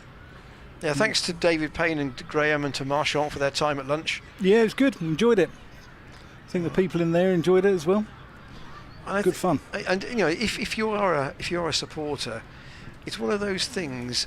If somebody isn't playing, you want to know when they can, or when they might. And injuries are a part and parcel of professional sport. Worked away by Lloyd for a single. And I must confess, I didn't think Van Beeren was going to be out for 4 to 6 weeks, but that's what he said. At least that was 2 weeks ago. Here's a replay of the wicket. I think he might be outside the line there. I think he might be a little bit unlucky, possibly. Chris Watts with the decision. Oh, Hassan.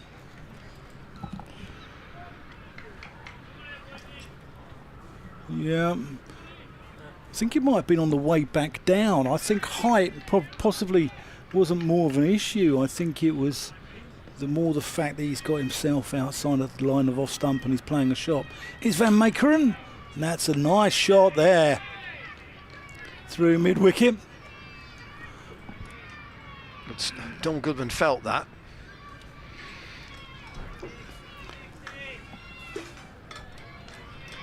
See him wringing his right hand.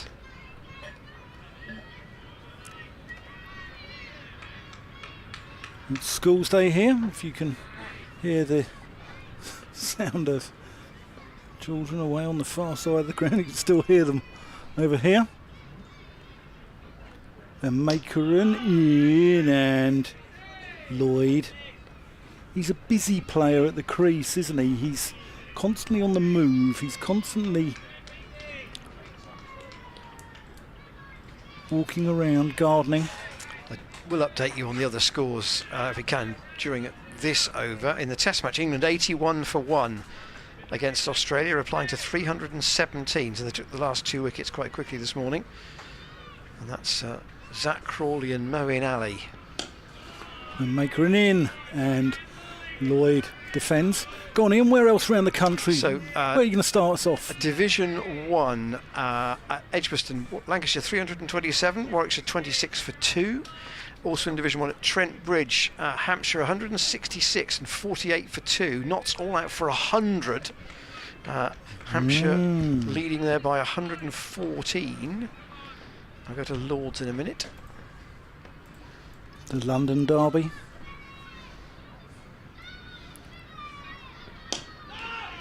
Lloyd defends.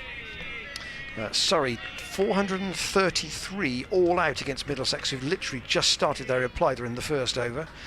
And at Chelmsford, Kent 207, Essex 187 for 4. And finally in the first division at Northampton, Somerset 351, Northants 117 for 4. In the second division, Sussex all out for 216 at Headingley, where Yorkshire are 18 without loss.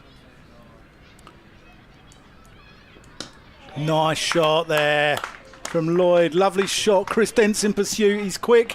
Sliding stop and keeps them down to 1. Great work there from Dent. At Derbyshire 443 all out against Durham, who are 8 for 1 in reply. And at Oakham School, where Leicestershire and Worcestershire started yesterday, and they're already in the third innings of the match. Worcestershire 98 for 3. In their second innings, they lead by 166. They completed the dismissal of Leicestershire this morning for just 110. That is what is happening elsewhere. Oakham School, that's a nice venue, isn't it? That's in Rutland, isn't it? I think it might be. Yeah.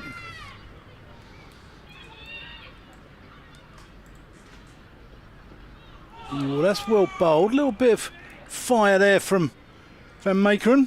There is an umbrella up in the stand on the far side, and I think there are some people looking for coats and shelter, and the umpires are going to have a chat. So I wonder if that's just very, very fine rain at the moment. What do Messrs Pratt and Watts think? So just the one umbrella. They're going to stay out there for the moment. That's what we like to see. But there are, as I say, some people looking to head under the tented cover in certain areas. So it's just in case it gets worse. Here is Zaffer around the wicket to Lloyd, who's now got past his squad number, and he's taken a sharp single there, and it's rebounded off the stump. He was in, but Zaffer saw the ball ricochet away, and Lloyd has picked up 2, somewhat fortunately. Throw hit the stumps at the non-striker's end, but it ricocheted into a space where no fielder was present. Lloyd waits for Zaffer and just plays that out to Phillips at backward point on the 1, giving Lloyd a single.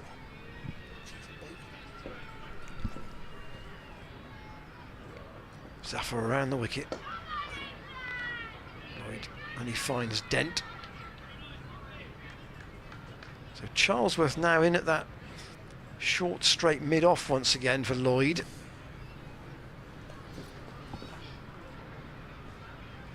Zaffer bounces in. He skips in, doesn't he, Zaffer? He does everything at 100 miles an hour.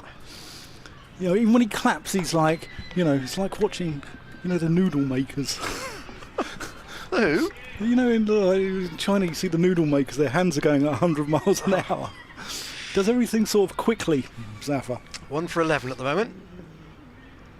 And Lloyd again off the ball. It's too short, really. That's going to spin away. Joe Phillips might be able to haul it in. It's a good stop. Tom Price, in fact, down on the boundary, and they've come back for 2. That's good fielding. A very good throw. Right over the top of the stumps. Didn't draw any applause at all. They're demanding, these Cheltenham people, aren't they? They are demanding. Come up here to North Gloucestershire. People like Ian Randall, and they're tough crowd.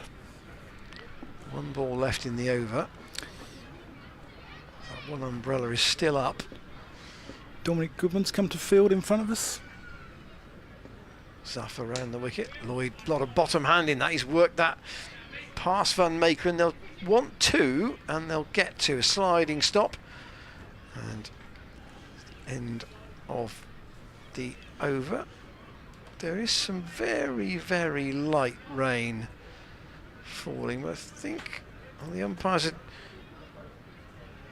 just pondering whether to have another chat or not, I think, but at the moment they're saying we're okay to keep going. There's our email address. Drop us an email.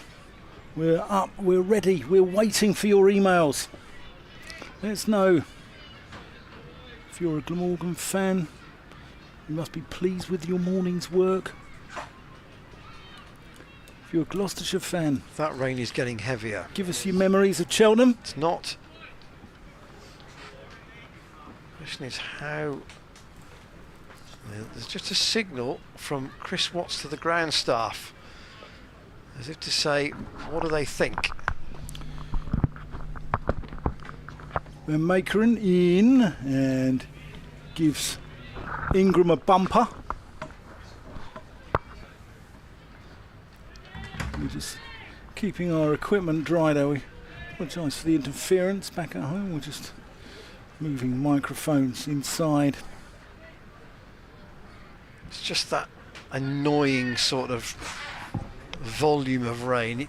It might pass, it might hang around. Some umpires might have brought them off by now. Then Meekeren into the crease and Ingram leaves that one alone, goes through to the gloves of bracing. Now the umpires are having a little conflab and he's coming down a little heavier. And I think we're going to go. I would think they're going to go off. Yeah, I think we're going to go too. Yep, we're going. I think that was inevitable. It was getting heavier. So at 120 for 1. Yep. Glamorgan and Gloucestershire leave the field, and now the important work starts for the ground staff to get those covers out. They'll wheel them on as quickly as they can. 3 covers in all, and in convoy out they come to the middle. So since the lunch break, Glamorgan resumed on 100 without loss. That's about 20 to 2, and they lost Zain Al Hassan. He went perished LBW to Zafar Gahar for 30. Lloyd is still there. He's on 80 off just 99 balls. He's looked in really good touch. Colin Ingram has just faced 6 balls and he's got just a single run to his name. But we're going to take a small break as well. We're going to just go and grab ourselves a cup of coffee, and we'll love you and leave you, and we'll be back as soon as we've got any more news from the middle. See you soon.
at least for a while, we hope. Welcome back to Cheltenham, where the players went off at 1 minute past 2 because of drizzle that then became quite heavy rain, and as a result we've had no play therefore for 2 hours. The players have taken tea, and Glamorgan are resuming at 120 for 1. With it, there will be 43 more overs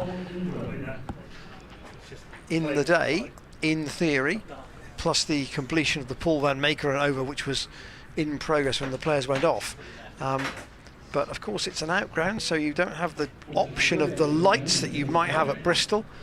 And it's getting to the point, Dan Whiting, where Met Office, apps of any sort looking at the weather are finding it difficult to cope with the unpredictability of things at the minute. Yeah, I mean, you know, I call it taking money under false pretenses, Ian, actually. It's not been that bad with the apps in the last week, but what can you do? Anyway, here's Paul van Meekeren in as Ingram just tickles that one off his legs, and Josh Shaw does the fielding. One thing I've got to tell you guys about, and it's not to be missed, is the 1973 Gillette Cup celebration dinner. It's going to be 50 years on, and the Heritage Trust will host a celebration dinner on September the 1st at the Seat Unique in Bristol to commemorate the victory of that Gillette Cup side. And there'll be special guests. The evening promises to be a nostalgic journey back to that momentous year. And Meekeren comes in, and Lloyd plays that to mid-wicket. It will raise funds for the Heritage Trust, the Gloucestershire Cricket Trust, and there's a silver package where you can get a 4-course meal, tea, coffee, wine, pre-dinner welcome drink in the Jessup room, and that's £85 a person, or £800 for a table of 10. And there's a gold package as well, which is 4-course meal, tea, coffee and wine, and you also get some canapes and cocktails with the players in the Premier Lounge as Meekeren comes in, and Lloyd sort of chops that one down, but they get through for a single. And the gold package is £100 per person and £900 for a table of 10. Also, just to remind you as well, we've got the Ministry of Sound in Bristol on 28th of July. Ian Randall's DJing. Only in the mind of Dan Whiting. He's got his disco sandals on. We're going to have a fantastic time. Come on down. Tickets on the Gloss website. Have a look at it. Van Meekeren in as Ingram defends out to Chris Dent. That's the 4th day of the Worcestershire match, isn't it? It is, but it's an evening event, so you can get down from Cheltenham, because I'm sure we're going to beat Worcestershire in a good time, and you can all head back to Bristol and watch Ian spin the decks. Yeah, as I repeat, only in the man's mind that he's Dan Whiting. Tom Price is going to bowl from the Chapel end. So Zafar Kahar spelled today 4 overs, 1 for 15, but not being used as play resumes. David Lloyd 80. That board hasn't updated. 122 for 1 at the end of the over. Lloyd 81 off 101, and Tom Price to bowl in light that is certainly better than when they went off at 2 o'clock. It's brighter, a bit brighter now, not wonderfully so, but certainly play once more. And Lloyd leading as captain should. Obviously he's off to Derbyshire next season on a 3-year deal, but he's trying to go out with a bang here. Tom Price then, and LBW. Price strikes straight away. Lloyd didn't look to get very far forward to that. He was playing that, and it was pretty straight, but Although Lloyd thought it might have been going down the leg side. Yeah, he's gone around that a little bit, hasn't he, by the look of it? But he's made 81 in pretty good style, and he'll get a good hand when he goes off. But from a Gloucestershire point of view, they took the wicket in the 20 minutes play we had after lunch, and they've now taken a wicket immediately upon the resumption. So 2 new batsmen in together, and Sam Northeast comes out at number 4. This is the one they want. This is the one Gloucestershire want. He's the man who can really hurt sides, Sam Northeast. His pedigree is, you know, he's up there, one of the best players in the country not to get a gig in the Test side, I think. And T20 cricket, he was superb for Glamorgan last year. I think he ended up with 510 runs. Got 1900s for Wellesley House School in Broadstairs, aged just 13. Yeah, he's not had a wonderfully fluent season, just the one. But 20k, 100, 20,000 career runs. Oh yeah, yeah. I'm not knocking that. Yeah. Price into bowl to him in the first ball to Northeast. And of course, his right-hander out, right-hander in. Still the right-left-hand combination. But yeah, you wonder if there's a little bit of juice in this wicket now, and no better exponent of extracting that juice than Tom Price. Yeah, the one thing that, as he just hands Goodman the towel, is that ball might get a bit damp and soft with the rain having fallen on the outfield. So Price into Northeast, who just chops that away into the gully, fielded by Joe Phillips. It's a good fielder, Phillips, isn't he? Yeah, Dan introduced himself to Joe Phillips as the players went off at the rain break. Always one to circulate is Mr. Whiting. Yeah, he's from Truro Cricket Club, as we said earlier. So what else can we say about you? He was Price to Northeast. And again, forward with a much he was shorter stride than Zain ul Hassan earlier. Phillips wasn't overly forthcoming with information about himself, but I did manage to find out that he's a Man United fan, which at that point I walked away from him in the conversation. 1-2-2 for 2. Not quite a Richie Benno score.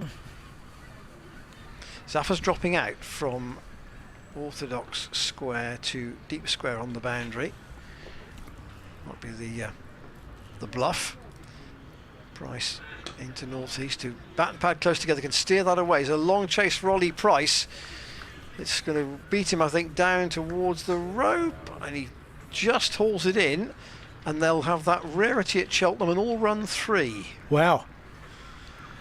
And Price had a long chase from where he was, and the ball just held up. And Northeast off the mark. As we've been away for a couple of hours, I might just give you the scores elsewhere, particularly in the Test match where things have been herring along.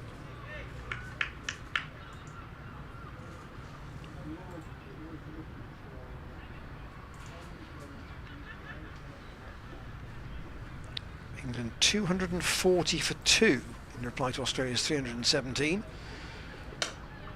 All bottom hand there from Colin Ingram, and he's got that away past the dive of the fielder at mid-off Dom Goodman, and it's gone all the way for 4. Lovely shot. A little bit over pitch, but you've still got to put them away, haven't you?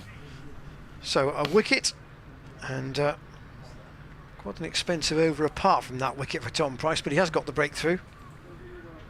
So England 240 for 2. Zach Crawley has got 100 in that reply, so they trail by 77.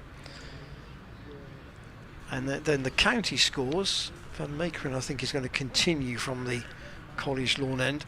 At Edgbaston, Lancashire 327, Warwickshire 56 for 2.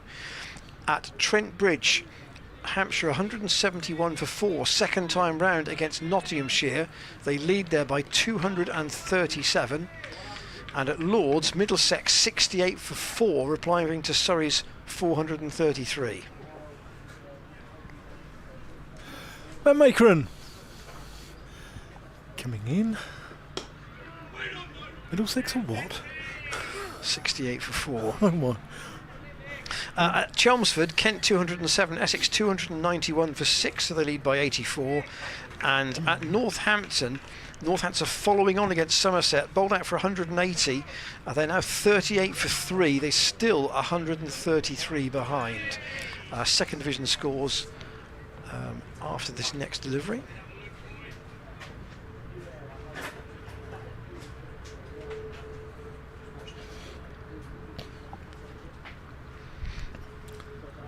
And Meekeren in as North East gets forward and defends that into the onside. At Headingley, Sussex 216, Yorkshire 128 for 1.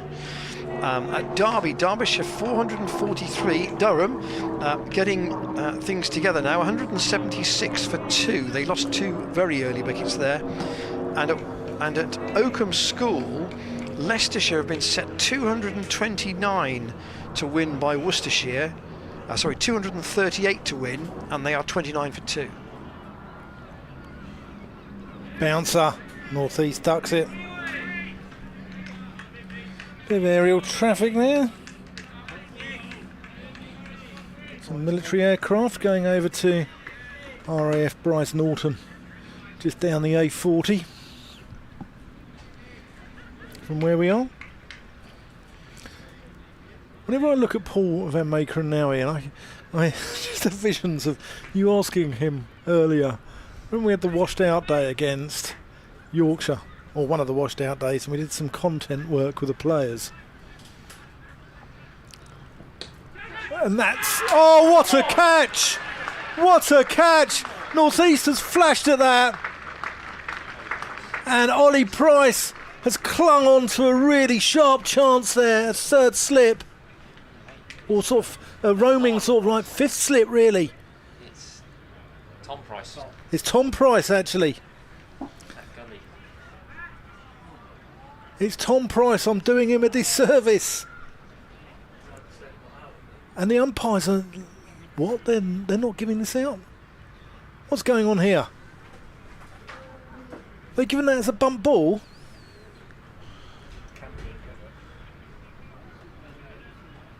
Whatever they've given, North East is still at the crease. And Meekeren's shaking his head. Neil Pratt is the umpire at the College Lawn End. What in the blazes is going on here? Why is that not out? Have I missed something? Well, the only conclusion I can come to is that they think it's not... I don't think in your picture, so I don't think the cameras will allow it from that angle. Van Meekeren, that was quick. For you to see. And words there. Look, this game's really spiced up now. Van Meekeren was grinning as he turned round, and the umpire just having a quiet word. There's a bit of an exchange, shall we say. We're going to try and have a look at that at the end of the over.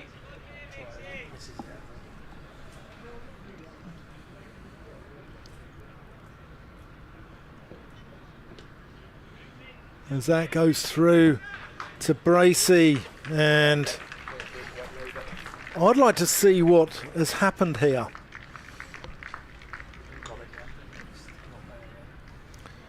We'll show it as soon as we can.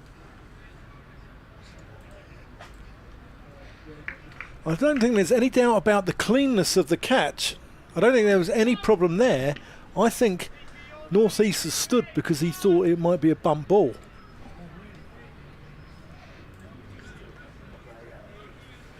We'll get it in a minute. Tom Price just shrugs his shoulders. He's a philosophical chap, though, isn't he, Tom?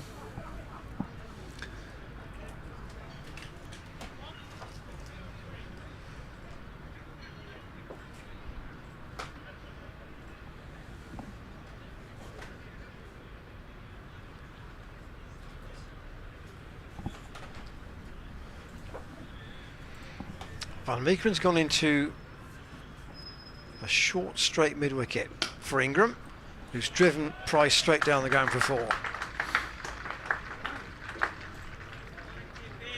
He's had a couple of those in the last 2 deliveries, one nice one at the end of the last over, and that's a good shot. Here we go. It's just on my screen.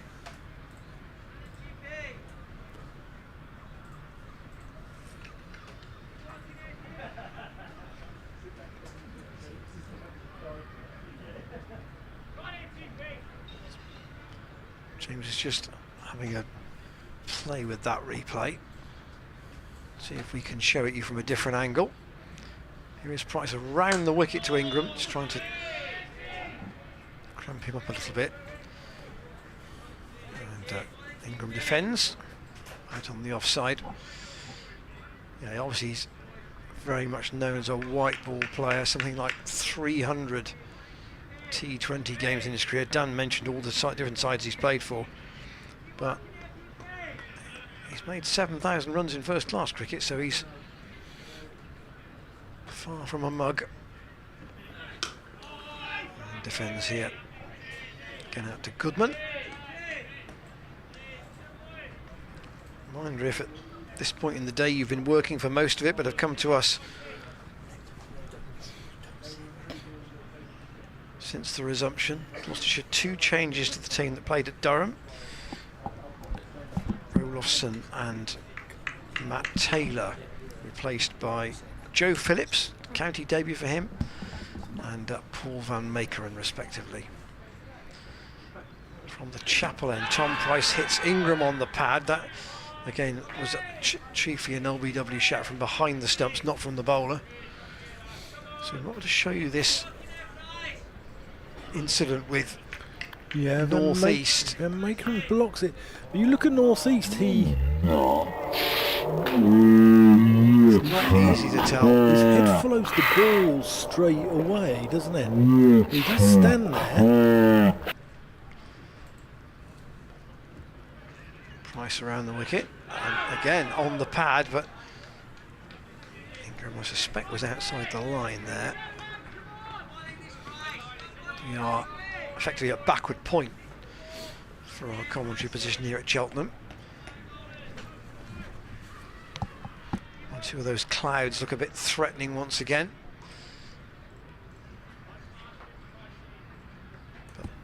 But the light is not too bad at the moment. Price around the wicket. And Ingram played up a couple of pleasant expansive shots. Defends the over out. 133 for 2. The 2 wickets both since lunch. One in the 20 minutes we had before the rain came. That was Zafar Gahar removing Zain ul Hassan, LBW, and then after we resumed at 4 o'clock, David Lloyd, LBW to Tom Price's first ball for 81. What I was about to say before that bit of controversy was that media day with the players, and you asked Paul Van Meekeren if he had any qualifications, to which I think he responded with, "Yeah, sure, tying my shoelaces and doing a width of the pool." There he comes in to North East, and he's fired up here, Van Meekeren. Yeah, he might need both of those. Oh, you always need your green badge for doing a width of the pool. I wonder how old he'd have been at that point.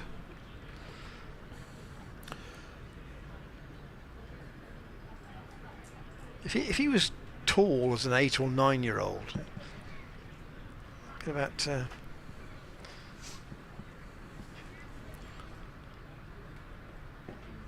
Oh, you know, a push off and about 4 or 5 strokes of the front crawl, and he'd have been right across the width of a swimming pool.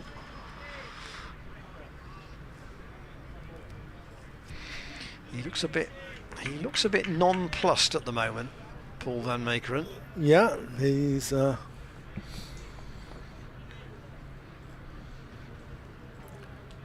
certainly lit the touch paper, that one, hasn't it?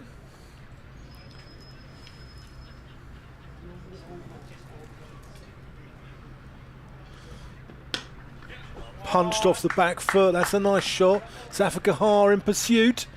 He'll cut that off before the boundary. Some Akdar's on the field as well. Excellent fielder.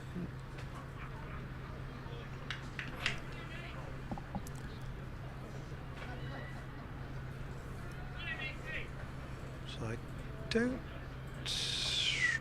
think who is not on the field at the moment.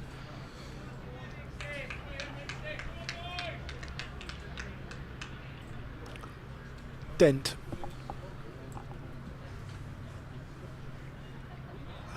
Yes, that might be right. And Meekeren. North East whips him through square leg. He might get 4 runs for that.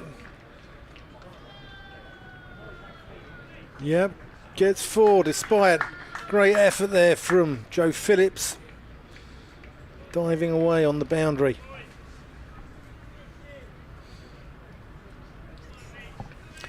Kevin Higgins has been in touch. Hi, I'm a Glamorgan supporter living in Istanbul and enjoying the coverage. Glamorgan really need to win this game, but not sure they will. Well, they've had a good start, Kevin. Great to hear from people far and wide. That's driven nicely. Akdar's in pursuit. He'll cut that one off. Didn't sound to be really timed, that. No, it was a bit clunky, wasn't it? Yeah, good to hear from you in Istanbul, and keep your emails coming in to commentators@glossccc.co.uk. Ian Randall will deal with most of them. The hard ones, the tough ones.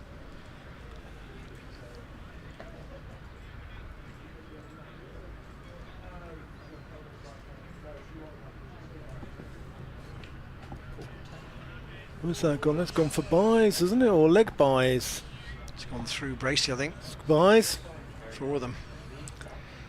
I think Bracey went down the leg side there. That's he did. obviously taken off. Almost as the ball went to his right. It's swung. The Meekeren's bowling sharp here on a pitch that's not as docile as Bristol, but it's still quite a placid surface.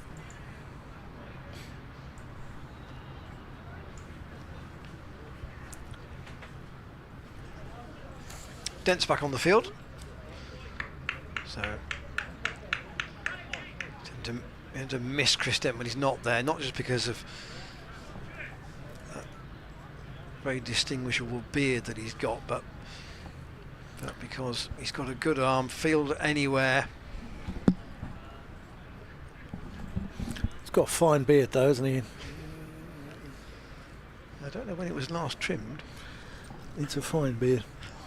39 overs gone, 39 to go in the day. And Glamorgan looking for as big a first innings score as they can get. Ingram played a couple of nice shots already, hasn't he? Yeah, it certainly is. We're talking about cricketers with splendid moustaches, weren't we, a few weeks back, and I noticed George Scrimshaw is back in the Derbyshire side. Kieran Carlson for Glamorgan, he's got a good piece of slug work on his upper lip. Price in, and Ingram, well, he nearly didn't get down on that in time, but he squeezed it away for 2 runs. Way down to Josh Shaw at fine leg. Ben Green at Somerset, he's got a good moustache, proper moustache. Marchand, Marchand's a sort of got a bit of the Tom Selleck magnum about him, hasn't he? without doubt. A little bit.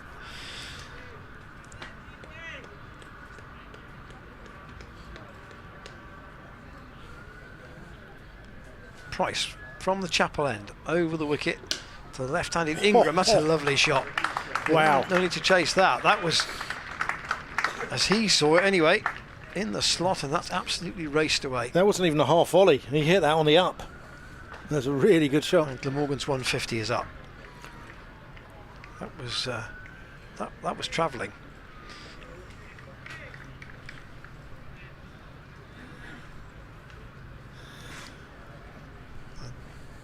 Tom Price, very economical early on. The figures a little bit more balanced now against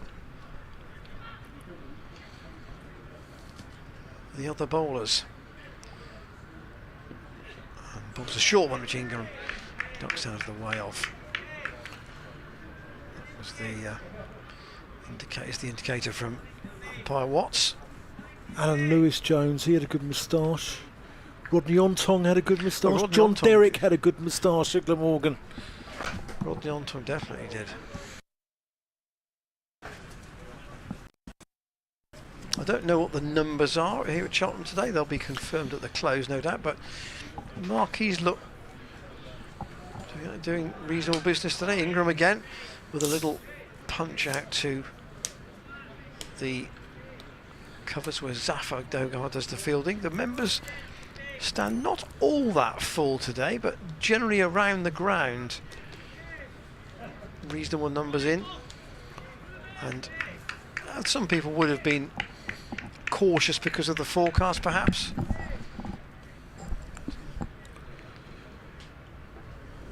But equally, some just like to be here for the first day. And it is getting a little bit darker again. Price in, worked away by Ingram. Down to deep square again. One run down the hill towards the Sanford side. I say down the hill, down the slope. It's not that big a drop, but it is. It does run away down towards the Sanford Road side, and the umpires are going to have a chat. I wonder if that is about. It could be about light potentially. It might be about light. Might depend on who is going to bowl. Van Meekeren has taken his cap off. I've seen one umbrella up on the far side of the ground. That may be precautionary. And Keep the sun off their heads, Ian. No, is he going to talk to James Bracey here and say, if you want to put your spinners on, we can stay out here?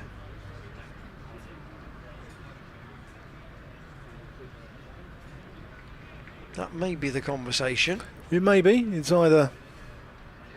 And they're going off. Yeah, it's either fit for cricket or it's not. We're not at that stage of the game yet, are we? It's first day. So, Bracey presumably saying, I'm going to bowl my quick bowlers, and the umpires have said, well, if you're going to bowl your quick bowlers, then the light is not good enough. So, having started at 4 o'clock, we've had 25 minutes. Gloucestershire have taken a wicket in that time. And I wonder if it is actually just maybe slightly raining as well. Josh Shaw's indication, I think, walking off, is that it might be just drizzling very slightly, but there are some dark clouds perhaps circling the ground, and that may be what the concern of the umpires is. Are the ground staff going to put the covers on? They're going to have a chat, the umpires, with Christian Brain about whether they think the covers are necessary at this stage, and they're leaving the stumps in as things stand, but it may be that the rain is not far away. Well, we've taken the canary down the mine and we've sent James Healy out to have a look, and he has come back and said that it's spitting, I believe. Just starting to spit, but it's looking a bit miserable over the top of the chapel. So 152 for 2 off 40 overs. There we go, there's the view. Glamorgan, and the covers are coming on, as you can see. So they have scored quite quickly. 3.8 and over is not unreasonable at all. Tom Price 13 overs, 1 for 34. Zafika Hart 4 overs, 1 for 15. The wicket takers, but I think, Dan, in those 2 short sessions, that 20 minutes and the 25 minutes, to nip a wicket out in each of them, and to be the 2 batsmen who were set at lunch, Gloucestershire won't feel too bad about that. Yeah, they'll be very pleased with Lloyd. But the real talking moment in this game was the catch that never was. North East looked like he had edged a flashing drive off Paul van Meekeren, and a brilliant effort by Tom Price. And to the amazement of 99% of people on the ground, he stood there and wasn't given by the umpires. Now, it has to be a bump ball. We can't tell from our replays here because Van Meekeren gets in the way. But it did look like, there's no doubt that he'd hit the ball. It's whether he'd hit it into the ground, perhaps. But the game exploded into life, didn't it, Ian? Van Meekeren bowled a very sharp bounce of the ball after, and there was a bit of chat, shall we say? Yeah, a little bit of chirp, I think, between batsman and bowler, and the umpires just had a word. It only lasted 1 ball. Yeah, I think he was asking Sam how he's settling into life in Wales, and whether he's learnt any Welsh yet, perhaps. So 152 for 2. Ingram 17, North East 11, as you can see on the screen. So I think with the covers coming back on, we will take our leave of absence from you for the time being, with news here at Cheltenham that since lunch you've had 2 short sessions. One brought 20 runs and a wicket, and one brought 32 runs and a wicket. So we hope that the interruption is not too long. Obviously we can play until 7 o'clock, and as soon as there's any further news of any play here at Cheltenham on the first day of the festival, we'll be back with you here at the College Ground.